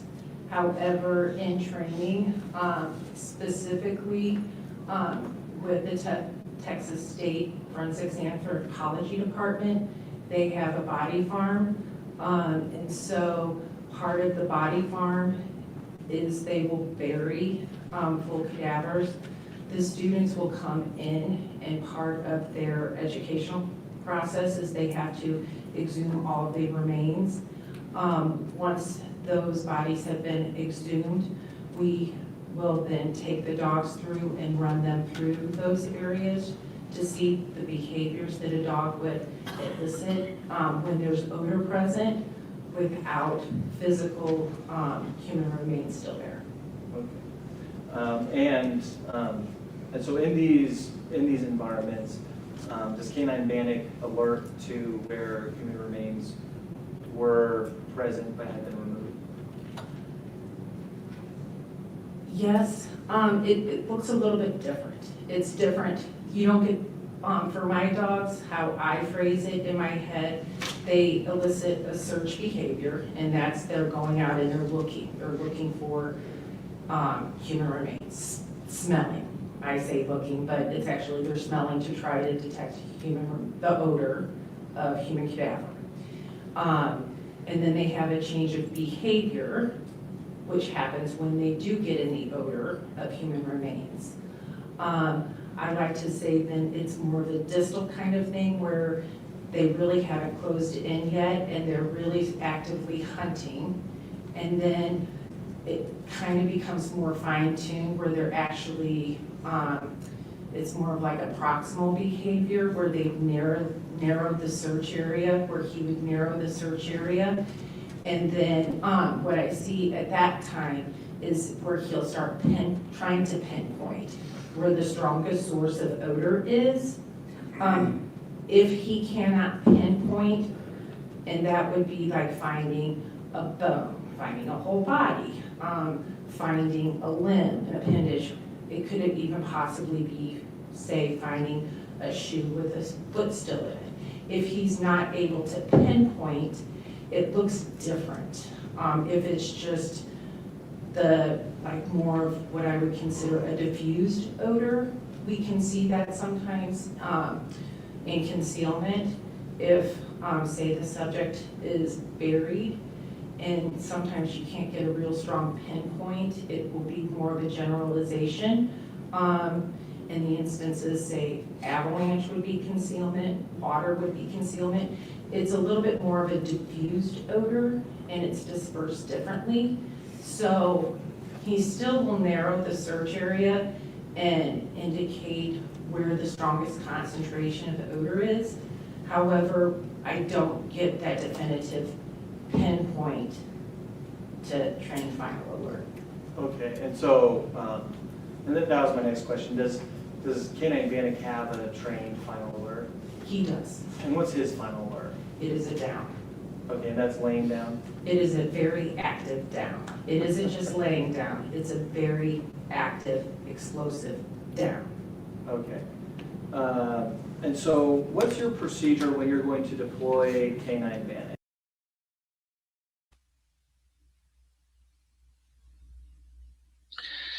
So there you see her hands, just explosive down. That's the way Bannock alerts. And she was explaining that they could have, you know, a certain kind of posture that they're doing and everything as they are looking for the scent, or that they have found a scent, but not quite found the strongest part of the scent to break it all down.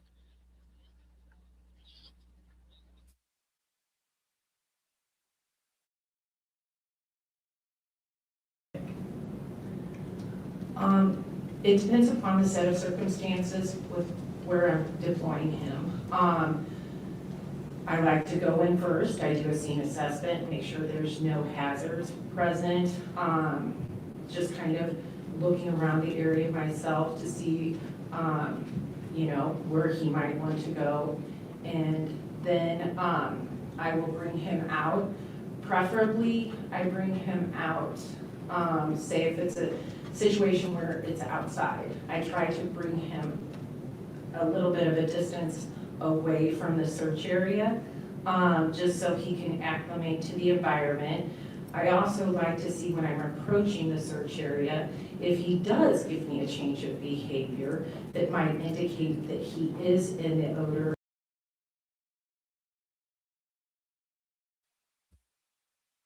I also think it's quite fascinating that she takes Bannock and Parks away from the area, gets Bannock used to the environment, you know, all the smells and everything else in the neighborhood before bringing Bannock up to, you know, the Wondra'S property to, you know, search for scent, residual scent, or human remains. Of human remains, and then I approach the area.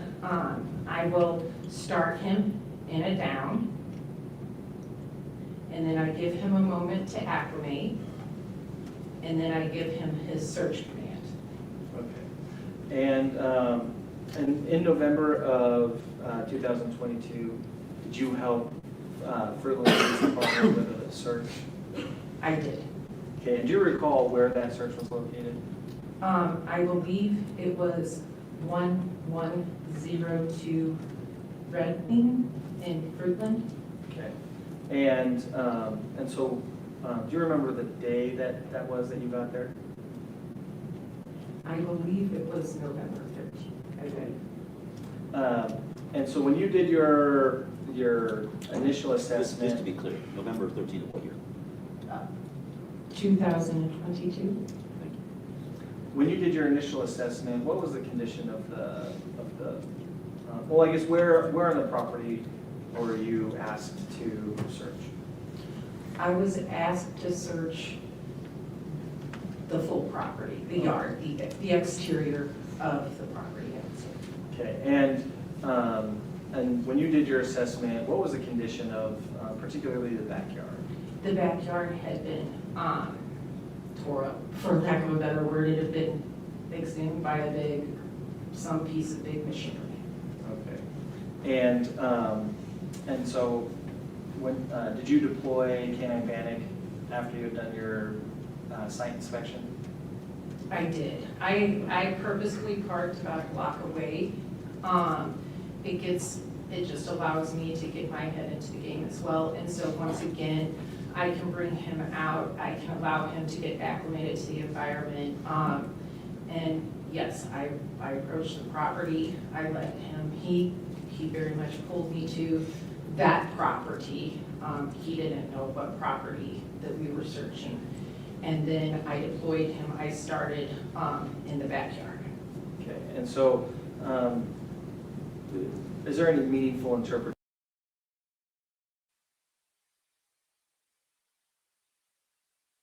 Very interesting to hear. I must have been writing while I was sitting in court, but she is saying that Bannock very much pulled her to the property, and Bannock did not know what property they were going to.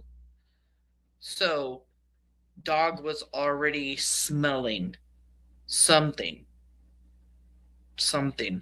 Think that's huge. Not knowing where you're going, but the dog is pulling you to the Wondra'S house.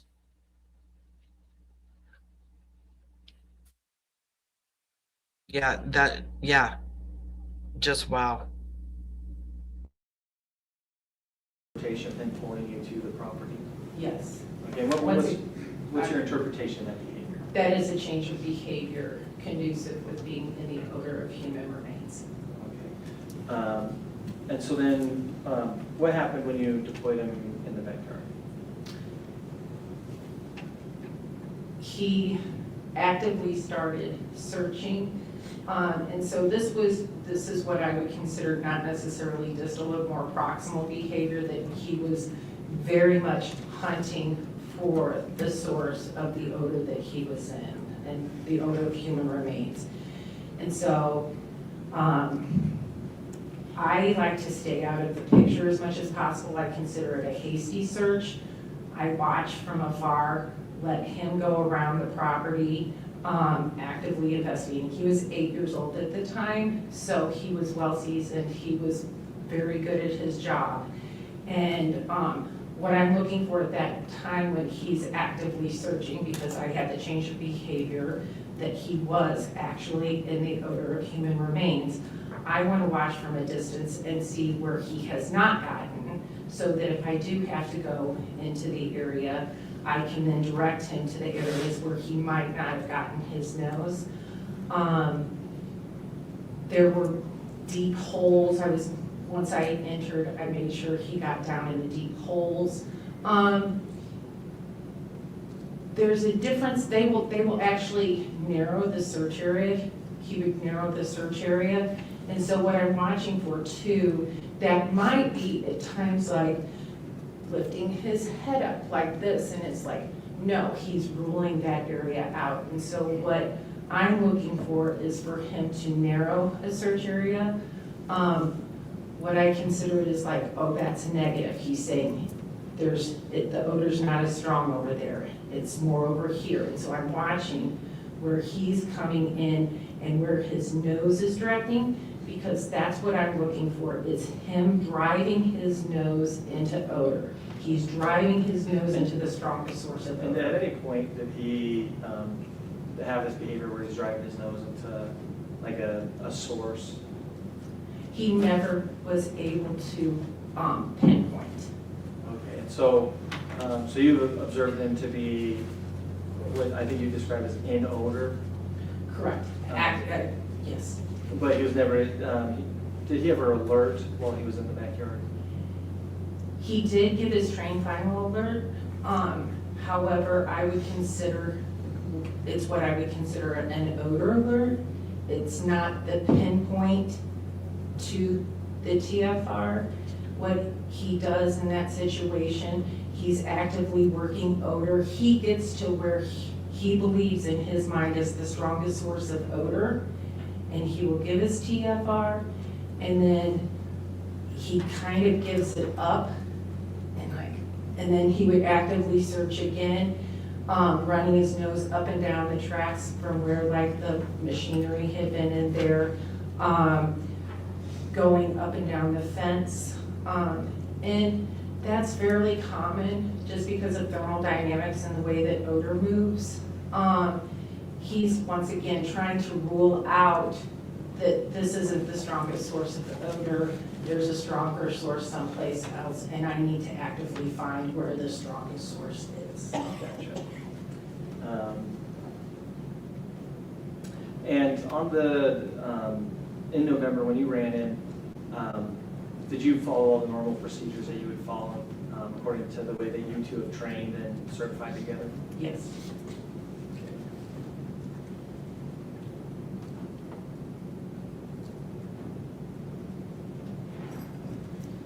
And so, and you described how he kind of gave a final alert, but like wouldn't stay down. You observed them to be what I think you described as in odor? Correct. Yes. But he was never, did he ever alert while he was in the backyard? He did give his train final alert. However, it's what I would consider an odor alert. It's not the pinpoint to the TFR.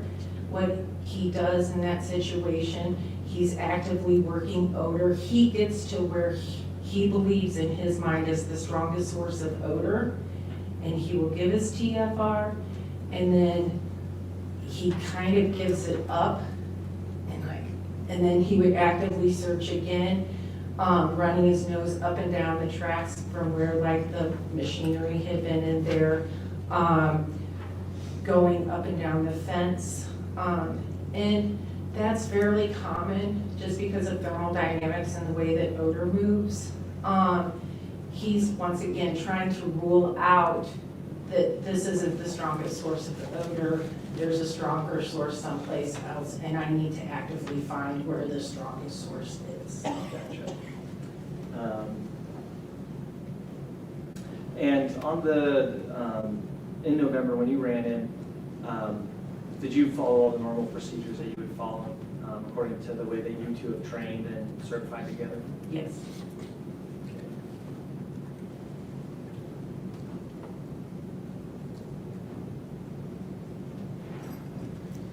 And so, and you described how he kind of gave a final alert, but like wouldn't stay down. So is that like and you've kind of described how you would interpret that, but is that kind of like, are you saying it seemed to you that he wanted to alert but was uncertain? He was alerting. It's a form of communication for me. That's how he can tell me, hey, I am in odor, but I quite haven't found the strongest source of odor yet. And so then when I come in, I make sure that I get his nose places where it might not have been. And in those situations, what I will do is I will actively work him out of odor so that I can see him come back in from a different angle to help him try to narrow his search area. Okay, and did you do that in this case? I did. Okay, and did, when you worked him the second time, did he end up in the same place as before? He did. He Okay. kept on bringing me to the same general location. Okay, and where was that general location? I started where the fence had been knocked down. And so looking into the backyard, the house was here. It would have been along the fence on the corner over here, so the far right corner. Okay, so, and you're using your hands a lot. We kind of got to verbalize it. So where the fence was knocked down, is that at the very end of the row of houses? Correct. And so the fence gets knocked down and there's a sidewalk and then the street is right there? Correct. So where I started him was where the fence had been knocked down, facing the backyard. And then, and so would it be along the right side when you're looking through that hole that was Correct. knocked down along that fence line? Correct. Okay.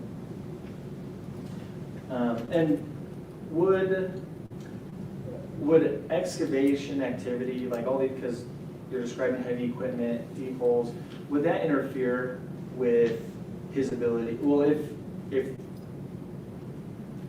if there were odor present but no body, would that explain why he was acting the way that he was? So when the soil is disturbed like that, yes, it will change the odor picture. And the best way that I can explain it is if you've ever been sitting around a campfire and it's kind of smoldering down to just the coals, and somebody walks over with a stick and pokes it, and then everything goes and blows up, and like you have embers come up and things, so that the smoke goes up. That is very similar to what the odor will do in those situations. So it will then disperse the odor throughout. Okay.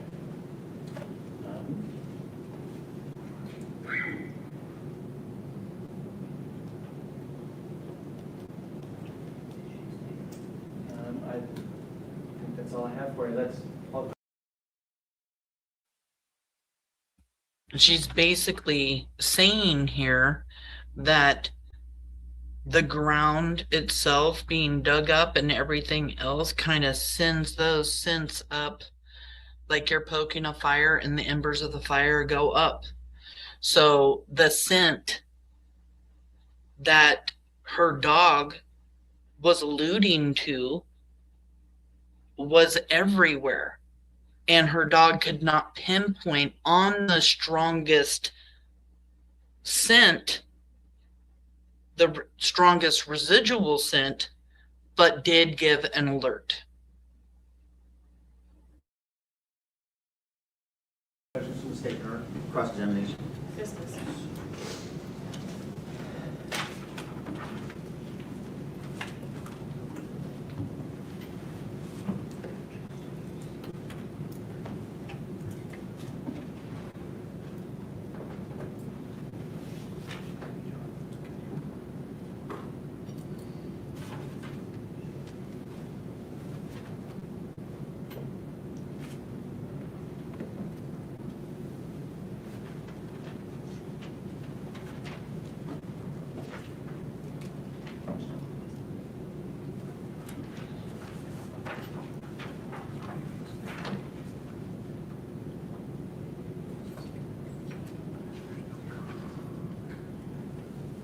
Good afternoon.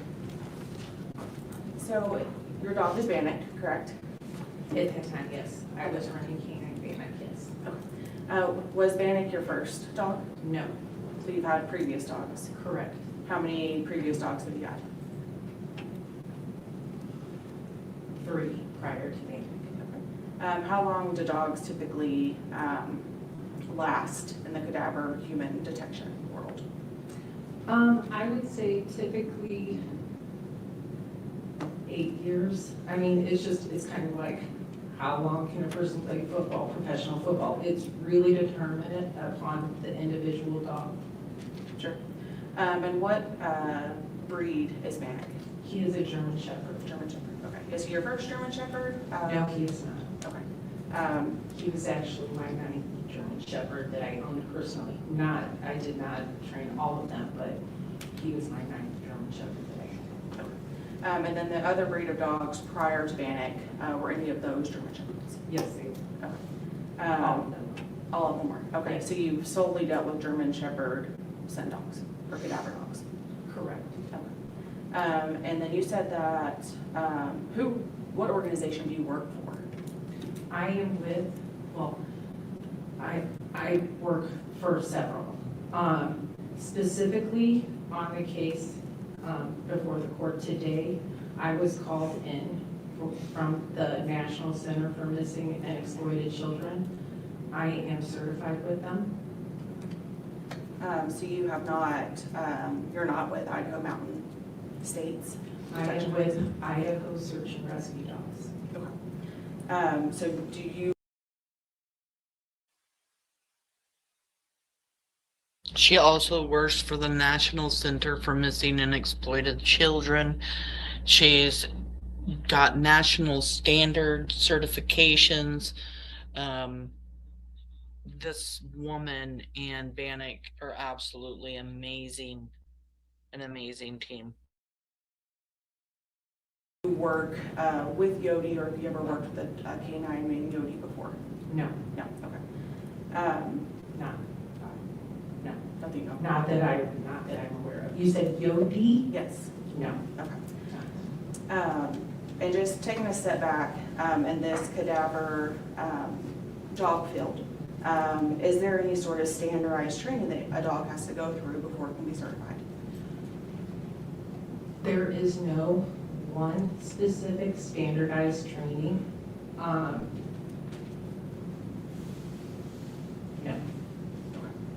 And so you are a part of, I think it was the police dog training?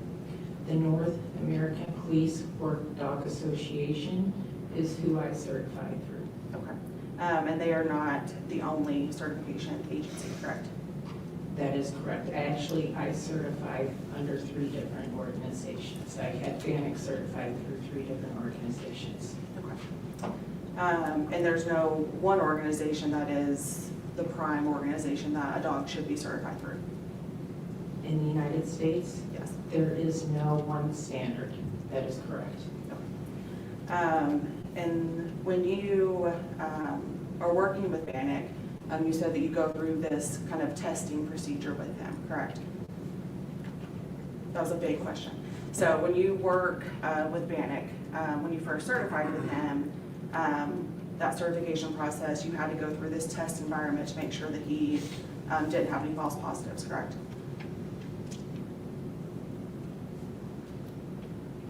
Do you mean when I certified with the North American Police Work Dog Association, our first certification with him? Yes, or any of the certifications, since there's several. I first certified with Bannock through the National Center for Missing and Exploited Children. And when you first certified with him, what year was that?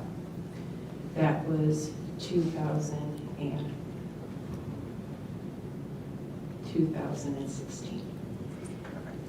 And when you first certified with him through that organization, did you have to go through training and testing procedures with him to have him certified? Yes.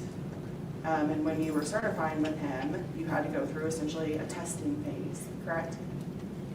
I wouldn't say it was a testing phase. Okay. I mean, you start training, and then when you leave, I had to go to the head of our organization, who is the head of testing and training. They have to verify that they think that I'm ready for certification, which means I'm mission ready. I also have to have basic skills and things for myself as well. And so I don't know if that answers your question. Sure. When you say mission ready, what does that mean? That means ready to deploy. Okay. And what standards do they use when they determine that you are mission ready to be able to deploy? There is no written standards. So it's to just say that I'm ready to test. Okay. So since there's no standards, it's just on a case-by-case basis. So I need to go back. There is a list of criteria. There are things like specifically you have to have off-leash obedience. You have to have temperament tests. You have to, for myself, I would have to have land navigational skills. I have to have, things like that as well. And then also there is a little bit of subjectivity to it for the individual to see if they can handle the deployments. And then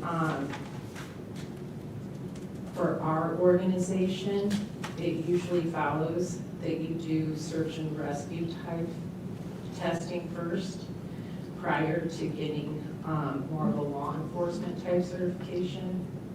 And so that's how we proceeded. We did a regional search and rescue type certification first, then we did NECMEC, and then we did NAPWADA. Okay. Can you spell those out for Madam Court Reporter? NECMEC would be the National Center for Missing and Exploited Children, and then NAPWADA would be the North American Police Work Dog Association. Okay, understood. And when you did the search and rescue training, was that with Bannock? That was. Okay. It's through Tri-State. Okay, understand. And where is that located? It's more the region. It's not really, it's not headquartered anywhere. It's Intermountain West. Okay. It's a local area. Correct. Okay. So then it allows me to deploy in the national parks and then like the Forest Service and whatnot. And in these certifications, did you go through any sort of testing environment where Bannock had approved that, sorry, is it he or she? He. Where he could adequately find either human remains or the source of human remains? Yes. How often does he do that? How often does he have to go through this testing procedure to show he's still okay to do this? So for the search and rescue, it is every 2 years. However, with the North American Police Work Dog Association, it is an annual certification. He first certified in 2016. He certified every single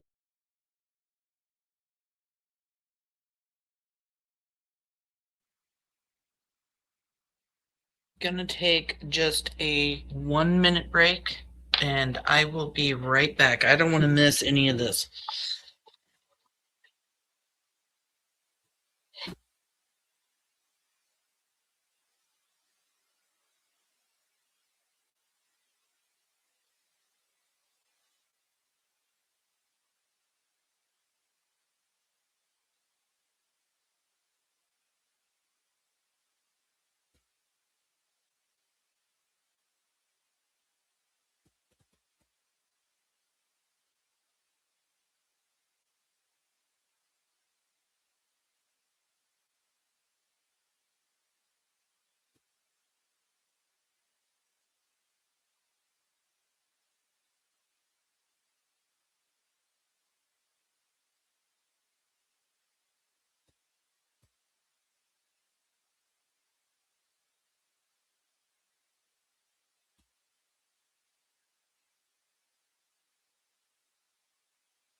Okay, I'm back.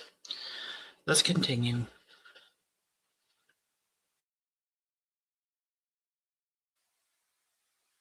Thanks everybody for coming in. Thank you guys for waiting on me.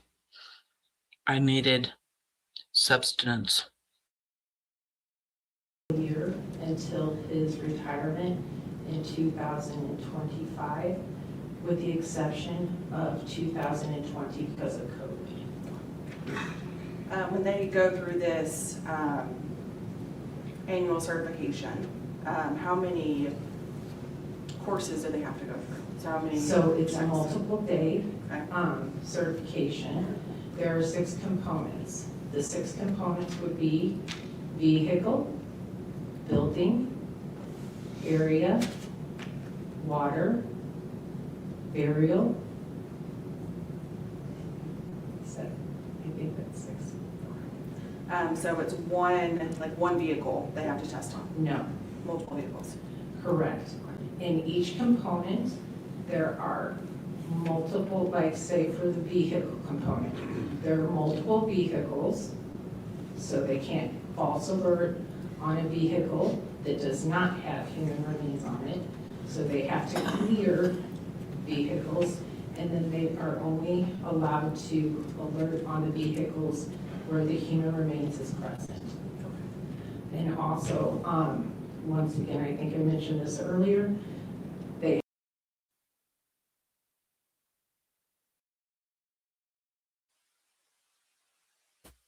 I gotta fast forward, guys. I messed up again. Hold on a second. I know we were in here somewhere.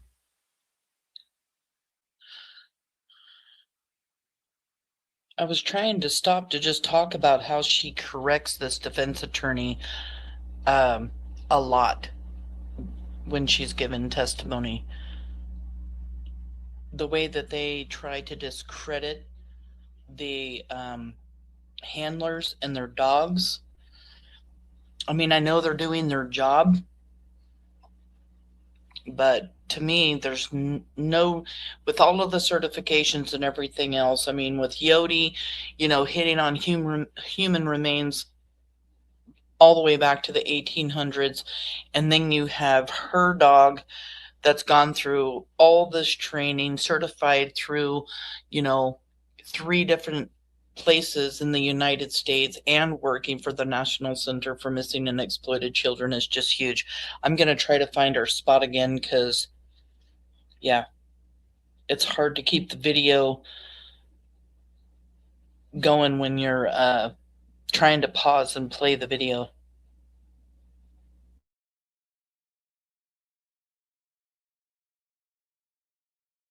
smoldering down to just the coals, and somebody walks over with a stick and pokes it, and then everything goes and blows up, and like you have embers come up and things of that. Certification, since there seems several. I first certified with Bannock through the National Center for Missing and Exploited Children. And when you first certified with him, what year was that? That was have to go through this testing procedure to show he's still okay to do this. So for the search and rescue, it is every 2 years. However, with the North American Police Work Dog Association, it is an annual certification. He first certified in 2 months. You have to have temperament tests. You have to, for myself, I would have to have land navigational skills. I have to have, you know, things like that as well. And then also, there is a little bit of subjectivity to it for the individual to see if they can handle the deployments. And then for our organization, it usually follows that you do search and rescue type testing first prior to getting more of a law enforcement type certification. And so that's how we proceeded. We did a regional search and rescue type certification first, then we did NECMEC, and then we did NAPWADA. Okay. Can you spell those out for NECMEC would be the National Center for Missing and Exploited Children, and then NAPWADA would be the North American Police Work Dog Association. Okay, understood. And when you did the search and rescue training, was that with Bannock? That was. Okay. It's through Tri-State. Okay, understand. And where is that located? It's more the region. It's not really, it's not headquartered anywhere. It's Intermountain West. Okay. It's a local area. Correct. Okay. So then it allows me to deploy in the national parks and then for the Forest Service and whatnot. And in these certifications, did you go through any sort of testing environment where Bannock had to prove that, sorry, is it he or she? He. Where he could adequately find either human remains or the source of human remains? Yes. How often does he do that? How often does he have to go through this testing procedure to show he's still okay to do this? So for the search and rescue, it is every 2 years. However, with the North American Police Work Dog Association, it is an annual certification. He first certified in 2016.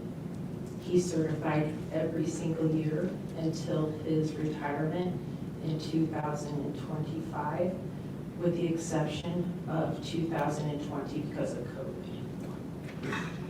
When they go through this annual certification, how many courses do they have to go through? So how many? So it's a multiple day certification. There are 6 components. The 6 components would be vehicle, building, area, water, burial. I think that's 6. So it's one vehicle they have to test on? No. Multiple vehicles? Correct. In each component, there are multiple, like say for the vehicle component, there are multiple vehicles, so they can't false alert on a vehicle that does not have human remains on it. So they have to clear vehicles, and then they are only allowed to alert on the vehicles where the human remains is present. And also, once again, I think I mentioned this earlier, they have to make sure that there will also be animal remains present. And then they are required to make sure that the remains that they're testing on, there are certain specific standards to them as well to make sure that some of them are older, some of them are newer, more fresh. And so there's a lot, the standard is for that certification is fairly long and detailed, and that is online. And when you say older scents, does the age of the scent matter? So if there's a newer scent, the dog's more likely to hit on it. If there's an older scent, they're less likely to hit on it. No, not for my dogs. What do you mean? It's never mattered for my dogs the age of the remains. Okay. And you say your dogs, does it matter to other dogs? I don't know. Okay. Again, because there's not really a standard for that, correct? Well, that's what I'm saying, is that that's part of the testing, is that some of the remains have to be older than 6 months old, and then at some point in time, some of the remains have to be, for lack of a better word, fresher. Like, I believe it's less than 3 months old. Okay. When your dogs, this is all in the test environment, correct, that we're discussing? That was my understanding. Yes, okay. When we're not in the test environment, does it matter the age of the remains? So out in the field when you're working? No. I mean, pardon me. I said no, but I guess I don't know in what context you're meaning. Does it matter? So for myself, I don't necessarily know what you mean, does it matter? Sure. So when your dog is going to do this train final alert, does it matter if the remains have been there for 6 months, whether they've been there for 2 years, whether they've been moved 2 years ago? What does that look like in your field? So I work specifically with the Texas State University. They have a forensics anthropology department, and they have a body farm. And so at any given time, there are probably 80 plus cadavers available on their, what they call a ranch outside of San Marcos. So within that environment, there are remains that in all different parameters. We train on all different parameters, from demographics, from ethnicities, from males, females, so to make sure that he has a complex scent profile. Sure. That's the test environment, but when you're in the field, how do you know that your dog isn't false alerting or isn't having a false positive or having a miss?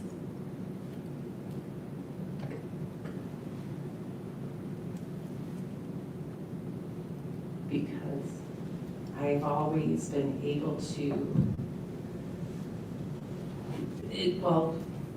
let me just go back, because of the change of behavior. He elicits a change of behavior that is conducive with being in the odor of human remains. You don't get a TFR without the change of behavior. This change of behavior, has he ever had a change of behavior without a trained finding No. result? So he's never been in this scent and then not alerted in some fashion? Correct. When we're talking about this specific case, you said that he had kind of a semi-alert, correct? I said he did have a trained final response. However, it was without the pinpoint. The pinpoint is very important for, it looks different when there's a pinpoint. And so therefore, that's when there is actually a source that human remains, something physical source. So if it's important to have this pinpoint, and he didn't have it here, how could he have the trained final response? He was in odor behavior. He has a search behavior. He has a change of behavior that is conducive with being in the odor of human remains. He has it, so then he works distally, and then he starts narrowing the search area to a proximal area, and then they can give a trained final response if a subject is 14 feet down in water. I just had one this fall. They can give a trained final response if the subject is buried 6 feet under the snow. They can give a trained final response if the subject is buried or concealed and they are not able to get to it. It just looks differently when it's diffused, and so that's why you train, is so you know what they look like in the different environments. Sure. When you say diffused, does that mean that the source or the body is gone? Not necessarily.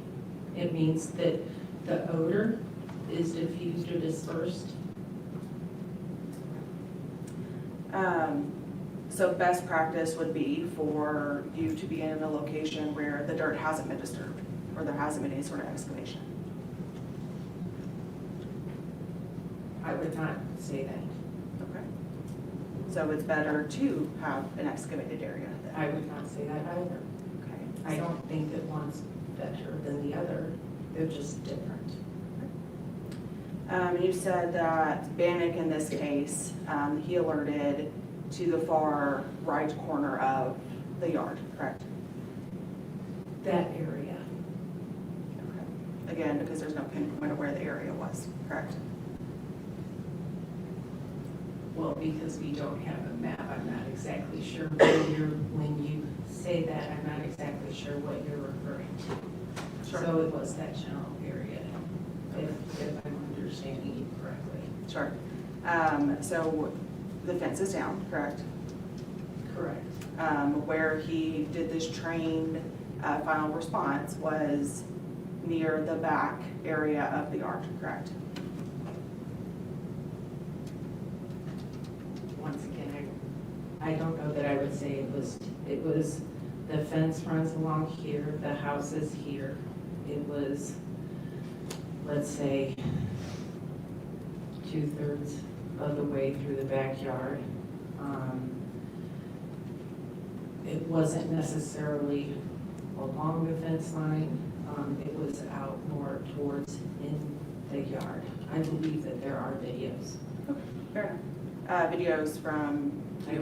No, the police, they had body camera. Gotcha, okay. But this was not near any sort of irrigation box, correct? I don't remember seeing an irrigation box.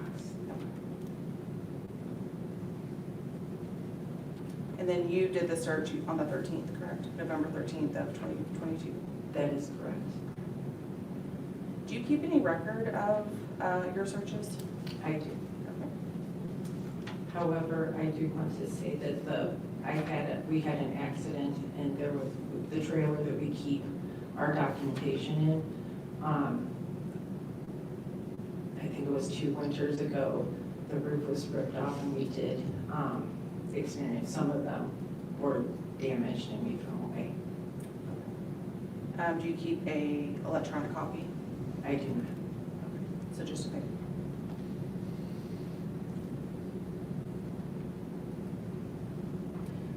When you were there on November 13th, how much of the dirt was out of the yard? There, I 3 have feet, no idea. 4 feet, was it above your head? Did your dog have to go into a huge hole? There were big holes, Okay. and there were also mounds. I'm sorry. There were also some mounds. Mounds, okay. And then there were places where it wasn't disturbed. Gotcha.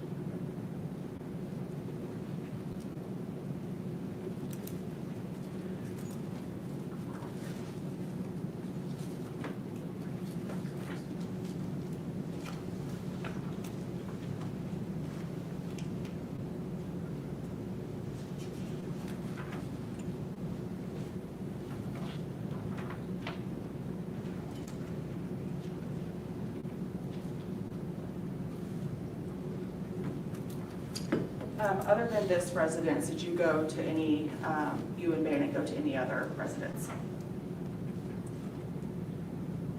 for this case? We did not, we started away from this residence. I parked specifically a block away. And so I did not just start him at the residence. We approached the residence from a block away so I could see if I did get a change of behavior. Did you go to any residence in Payette or Cuna or Meridian? Not for this case, no, I did not. Okay. And then did you do any sort of vehicle searches or house searches with Bannock in this case? No, I did not. Thank you. Have other questions? Any redirect? No, Your Honor, thank you. All right.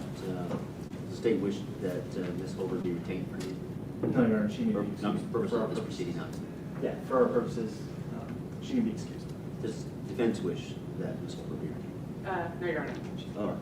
So that means Ms. Hulburt, you're free to go. Thank you. All right. So we're inclined to take a 10-minute break at this point. Matter of about 90 minutes. Is that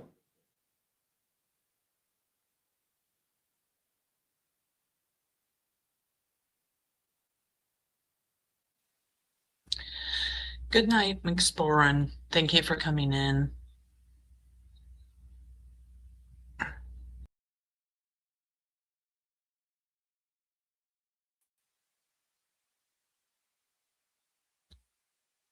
Wow. I just think that those dog handlers are absolutely amazing, and neither of them let the defense attorney trip them up. I love how they were correcting as they were getting hard questions sent their way. It really just shows how intelligent they are. You can see them thinking before answering their questions to make sure they're answering questions correctly. And when you're telling the truth, you know, it's not hard to answer questions, right? But that is what we have for today. And, you know, I just want to thank everybody again for coming in.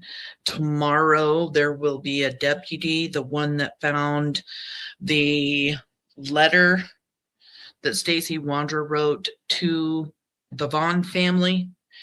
Then there will also be another officer that found the tricycle by the Bluff sign that's right there, 3 Rivers Way Road and 8th Street. And I'm not sure what else. I got about Oh my goodness, I want to say at least 5 or 6 videos loaded today. I know I have at least 10 more to load. And as soon as we get through these shorter testimonies, then we will get on to Stacey Wondra'S 9.5 hours worth of body cam footage where he is talking with detectives, Juanita Kelleher, Scott Crimmins, and Chris Madonna. Chris Madonna is very soft-spoken. You can barely hear him when he's talking. And there is a part in the Stacey's confession in those hours where you can't really hear him. He kind of sounds like wom, wom, wom, wom. So be prepared for that. I'm sure I'm going to have a lot of people turn up the sound, but the video footage of Stacey when he talks, it is very low. I'm actually trying to figure out if I can download it in a video onto YouTube. I'm trying to figure out how to do that because I've never done that from my computer. I always download everything from my phone. So if I can load it on there and then just keep it private and share my screen, then maybe we can get that caption up there so we can see what Stacey's saying. If I can't figure out that, though, we can always come back and revisit things later on. I just want to get all of the information out there. I could actually go right back and re-listen to both of these dog handlers. I swear every time I re-listen to this, because I re-listened to this twice today already, because it's fascinating to me. As heartbreaking as it is that they are the cadaver dogs that go to the Wondra'S house to pick up on scent and alert for Michael Joseph Bond. That is absolutely heartbreaking, but cadaver dogs fascinate me. I've been doing a lot of research on them for many, many years. But I have listened to so much of this. Thank you, Kelly. Thank you for being here. Baby kisses. If you can't figure it out, sound, let me know. I can tell you how to do it. Oh, right. Yeah, and I have another person that does help me with my computer stuff too sometimes. I think I might have figured it out, but honestly, when I started to download it today, I mean, it was a really, really short clip that I had. It was only like 2 minutes long. And it was at the very beginning when one of the police officers, the guards of the courtroom or whatever you want to call them, he was just letting us know what was allowed, what wasn't allowed, got to turn off your cell phones, no video recording and all that kind of stuff. So I kind of did like a little test run. 25 minutes later, and this 2-minute clip had barely loaded. I have videos that are going to be almost 2 hours long, and one of them is over 2 hours long, and I can't load that into StreamYard. It only allows videos 2 hours or less. So I'm either going to have to figure out how to edit that or something. I will figure it out, though.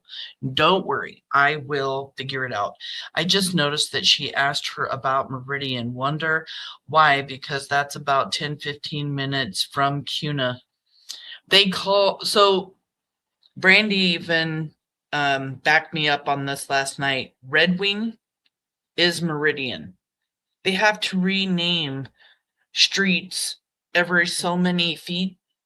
So Red Wing is Meridian. They weren't talking about like the city of Meridian. They're talking about Red Wing Street.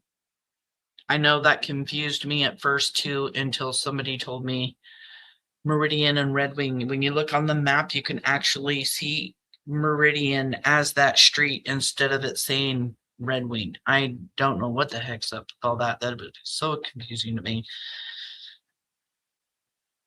I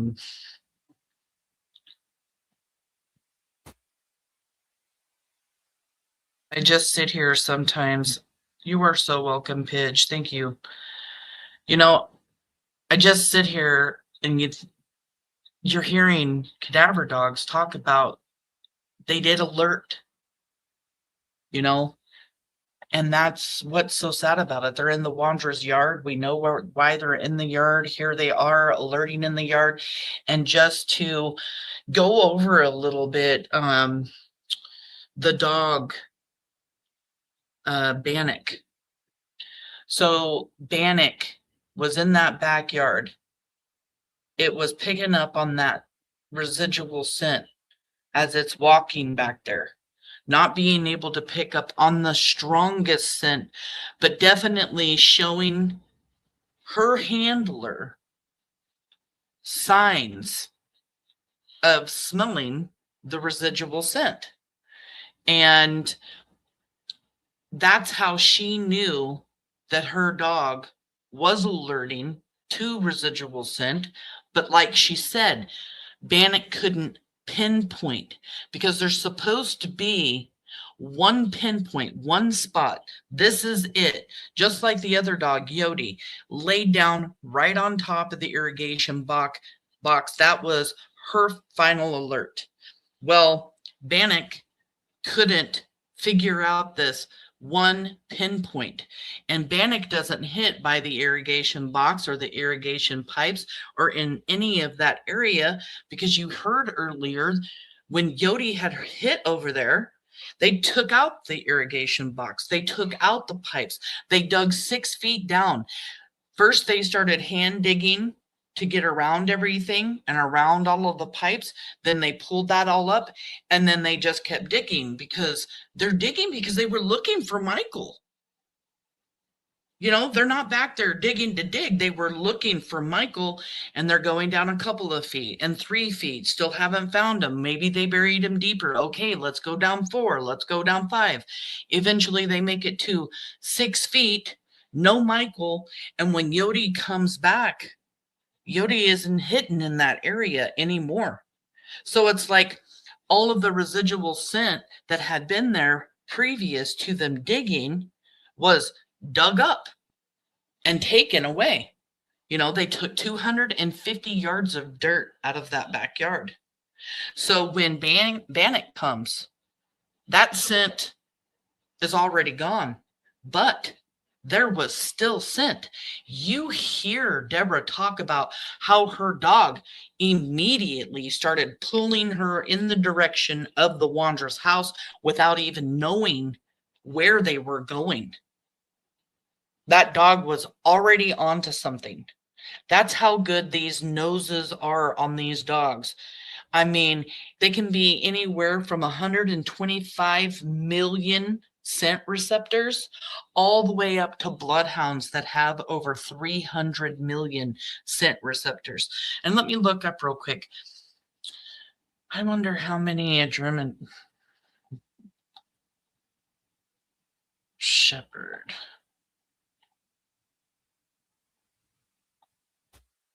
Scent receptors on a German Shepherd. See, and so German Shepherds are also quite high, 220 to 225 million scent receptors. And I know, Kelly, that you knew what kind of dog Yodi was. Could you give me that in chat real quick? Because I want to look.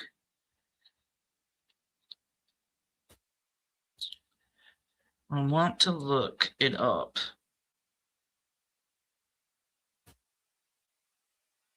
Different day, same day, dirt was loaded up, just thinking out loud. She was a Jack Russell Terrier. Okay.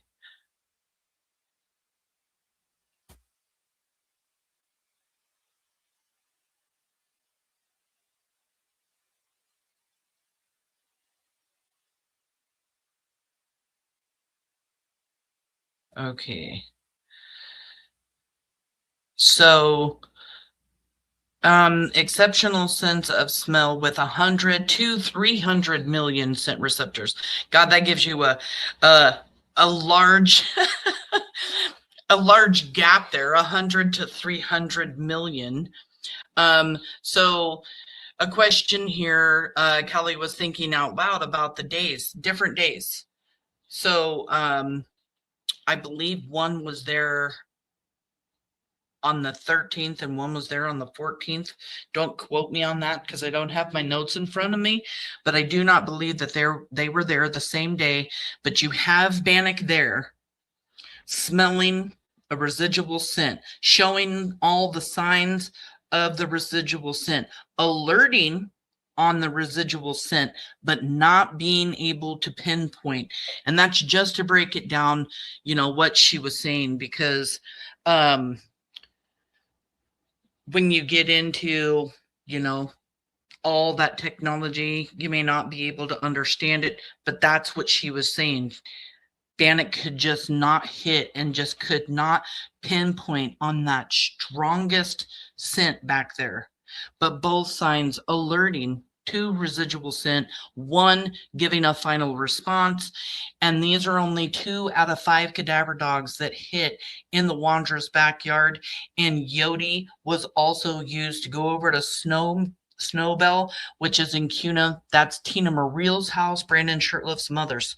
And we know that dogs hit over there in the area outside along the house and fence where Brandon Shirtliff brings Michael into a duffel bag and sits him outside, according to what the district attorney said, what Stacey had said. And then, of course, we have also heard that Brandon took him in the duffel bag and put him into the spare room. But a dog did allude to the outside part next to a vent at Tina Mariel's house, which is just huge. And you're going to hear, you know, more testimony coming up where else dogs have alerted. We've already talked about it here on Missing PNW, which is the Wondra'S Lexus. You know, so all these different places have cadaver scent, dogs hitting and alerting, but these 4 individuals don't have anything to do with Michael Vaughn's abduction, with his murder. They all want to just deny it. Michael Vaughn was abducted. He was abducted July 27, 2021, when these 4 individuals, Stacey Wondra, Sarah Wondra, Adrian Lucien, and Brandon Shirtliff, were in the neighborhood. And they took 5-year-old Michael Joseph Vaughn right there from his neighborhood. Michael was curious. He wandered away from the house. All he wanted to do was find friends to play with. That's all. And there were monsters out there. Stacey Wondra has been charged with 1st-degree murder, 2nd-degree kidnapping, and destruction of evidence. Sarah Wondra has also, her probable cause is already written up. When she's released from prison in October of 2026, she's going to be arrested and charged for 1st-degree murder, 2nd-degree kidnapping, and destruction of evidence. And even though Adrian Lucien thinks that he's never going to get caught, I'm just going to stay out on the run, I'm going to stay living out on the streets like a bum, you know, I'm not going to do anything good with my life, I'm just going to keep hiding, you know, no. Fruitland police know exactly where he is. The FBI works on this case. They know where Adrian Lucien is, okay? He's all over social media. And all of those social media profiles have handles. They know how to track these suspects down. There's no running and hiding. Adrian Lucien has talked about how the price went up. He said sacrifice gone wrong. He got into chat when Justin had Stacey Wondra up on panel and said, y'all took that boy. How did he know that Stacey took Michael? Tell me that. How did he know that he took Michael unless he was there? Right? All 4 of these suspects were there when whoever brought Michael into that house. Stacey Wondra said that Sarah Wondra brought Michael into the house while he was squirming, and she had to hold him tight. He didn't want Sarah to be holding him. He's looking around at all these crazy MFs like, where the hell am I and who are these people? Can you imagine what Michael was going through in that moment, being around these strangers, people that he didn't knew. Brandon Shirtliff is walking around that neighborhood between 6 and 6:30, right around the time that Michael has disappeared, has been kidnapped. He's told law enforcement that he was looking for a missing boy or a missing child, even though Michael hadn't even been, it hadn't even been reported that Michael, was gone. Not until 7:21, almost an hour later. We have clips of him talking about people, looking out. Him and Sarah drive by the Vaughn's house and watch Brandy cry the night that Michael is abducted. They already know what happened to Michael because they'd already taken Michael in a duffel bag to Cuna where he had passed away. And here they are driving by the Vaughn's house. You have Brandon Shirtliff admitting that there was some kind of altercation going on, an argument before or right after, Michael Vaughn's abduction. I straight up asked him, man, there must have been a lot of argumenting going on after his abduction, after Michael's abduction. And he said, oh yeah, he just answered the question immediately. Well, that's because Brandon is stupid and he doesn't know how to think. And my plan is to get him talking fast as I could possibly get him to talk, bouncing out these questions as fast as I possibly could to trip him up, to not give him any time to think about the last question that was just asked. I wanted to keep him rolling. It was my plan. And it worked. Brandon Shirtliff talks about getting out of the vehicle and going to the back of the truck. Stacey Wondra'S says in his, says, and it's written down in the probable cause affidavit, that they stopped on 8th in Arizona so that, Brandon could get out and go check on Michael. In Brandon's voice, you can hear, I got out and helped him with it. Like, gulp. Brandon was thinking about Michael being in the bed of that truck, thinking about having to check on Michael to see if he was still alive when they pulled over on 8th in Arizona.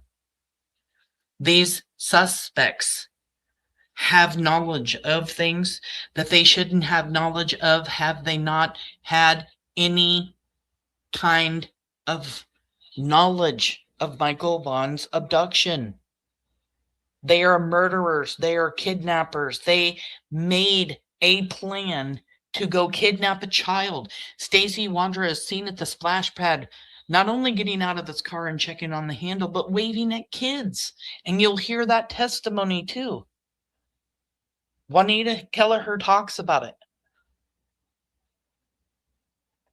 It's very disturbing to me what these individuals wanted to do. And then they all get together and they decide, we're going to convince everybody that we didn't do this. And that's all we've seen them do. Deny till you die, right? But then they slip up. They give leakage. And we see it. And we call them out on it. That's why Brandon Shirtliff's freaking out right now. He's wondering what else is in this preliminary hearing. And Brandon, let me tell you, you ain't going to like what you hear. We know you talked to detectives about seeing Sarah and Stacey with a duffel bag and putting it down inside of a basement or crawl space. We know law enforcement talked to you about the color of your duffel bag. Where is that Marlboro red duffel bag, Brandon? Where's Michael? We know you know where he is. It's time for you to go down and talk to law enforcement. You sure have been quiet lately. What have you been doing? Did you finally crash from all your rugs? We've seen that you've changed your profile on Facebook. You've deleted your TikTok. Yeah, we know. Your mom doesn't even have you on her Facebook right now. But I'm sure getting some really strange friend requests. That is for sure on my Facebook. And I'm not that dumb. And to anybody out here, just to let you know, if you are in my chat, if you are part of my channel, a member, a subscriber, and you hit me up on Facebook, if I don't know you personally, I probably will not accept a friend request. And it's nothing against anybody else, but I have to protect my privacy, my kids, my 6 grandchildren, myself, and I don't accept very many friend requests, so please do not let that hurt your feelings. You know, I just have to do that. I have to do that for myself and all my babies. So somebody out there has a tip. You have a tip about Brandon Shirtliff. He's stupid enough to talk about this. So is Stacey, Sarah, and Adrian. We know that they're out there. We know they're talking on social media. They're talking on YouTube. They're talking to people in prison. Maybe they talk to you about something and you have a tip. It's making you feel gross.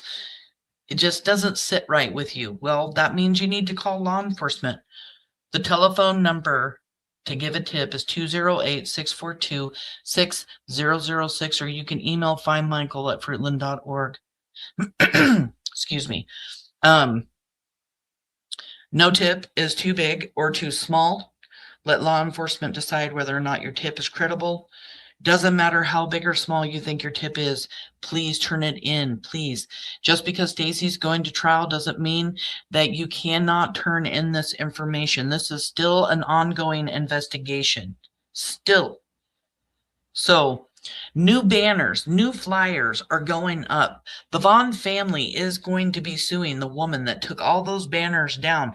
And the one and only good thing out of that woman taking down those signs is that new ones are going up, and they're going to have the suspects' faces on it. And man, oh man, I'm excited for that, because I really believe people have tips. People want to say something, but they're scared. I mean, you can anonymously call in a tip. So please give a tip. Please help this family. The Vaughn family needs you. Michael Vaughn needs you. The Vaughns want Michael to come home.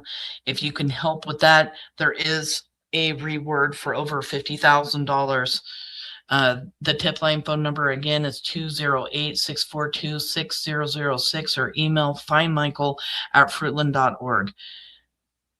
I appreciate everybody coming in tonight, being here for Michael and the family. Thank you so much, Wood Chipper, for the super chat.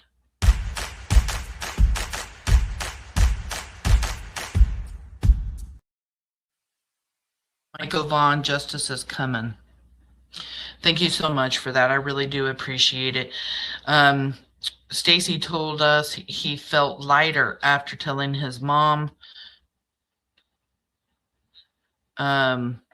Sarah, you can get rid of a heavy spirit simply by telling the truth, and that is just so true. Let me see.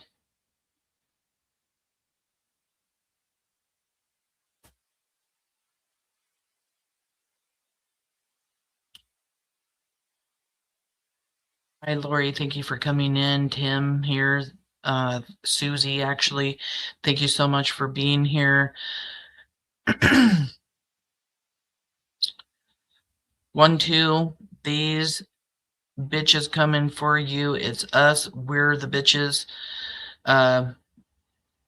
Just come forward, Brandon. Do the right thing. Tell us where our nephew is.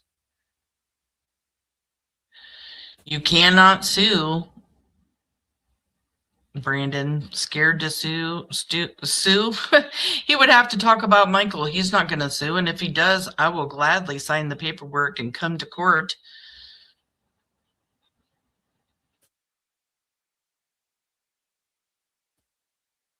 You know, there's a lot of things been going on for the Vaughn family since the preliminary hearing. Thank you, Baby Kisses, for a super sticker. I really appreciate you.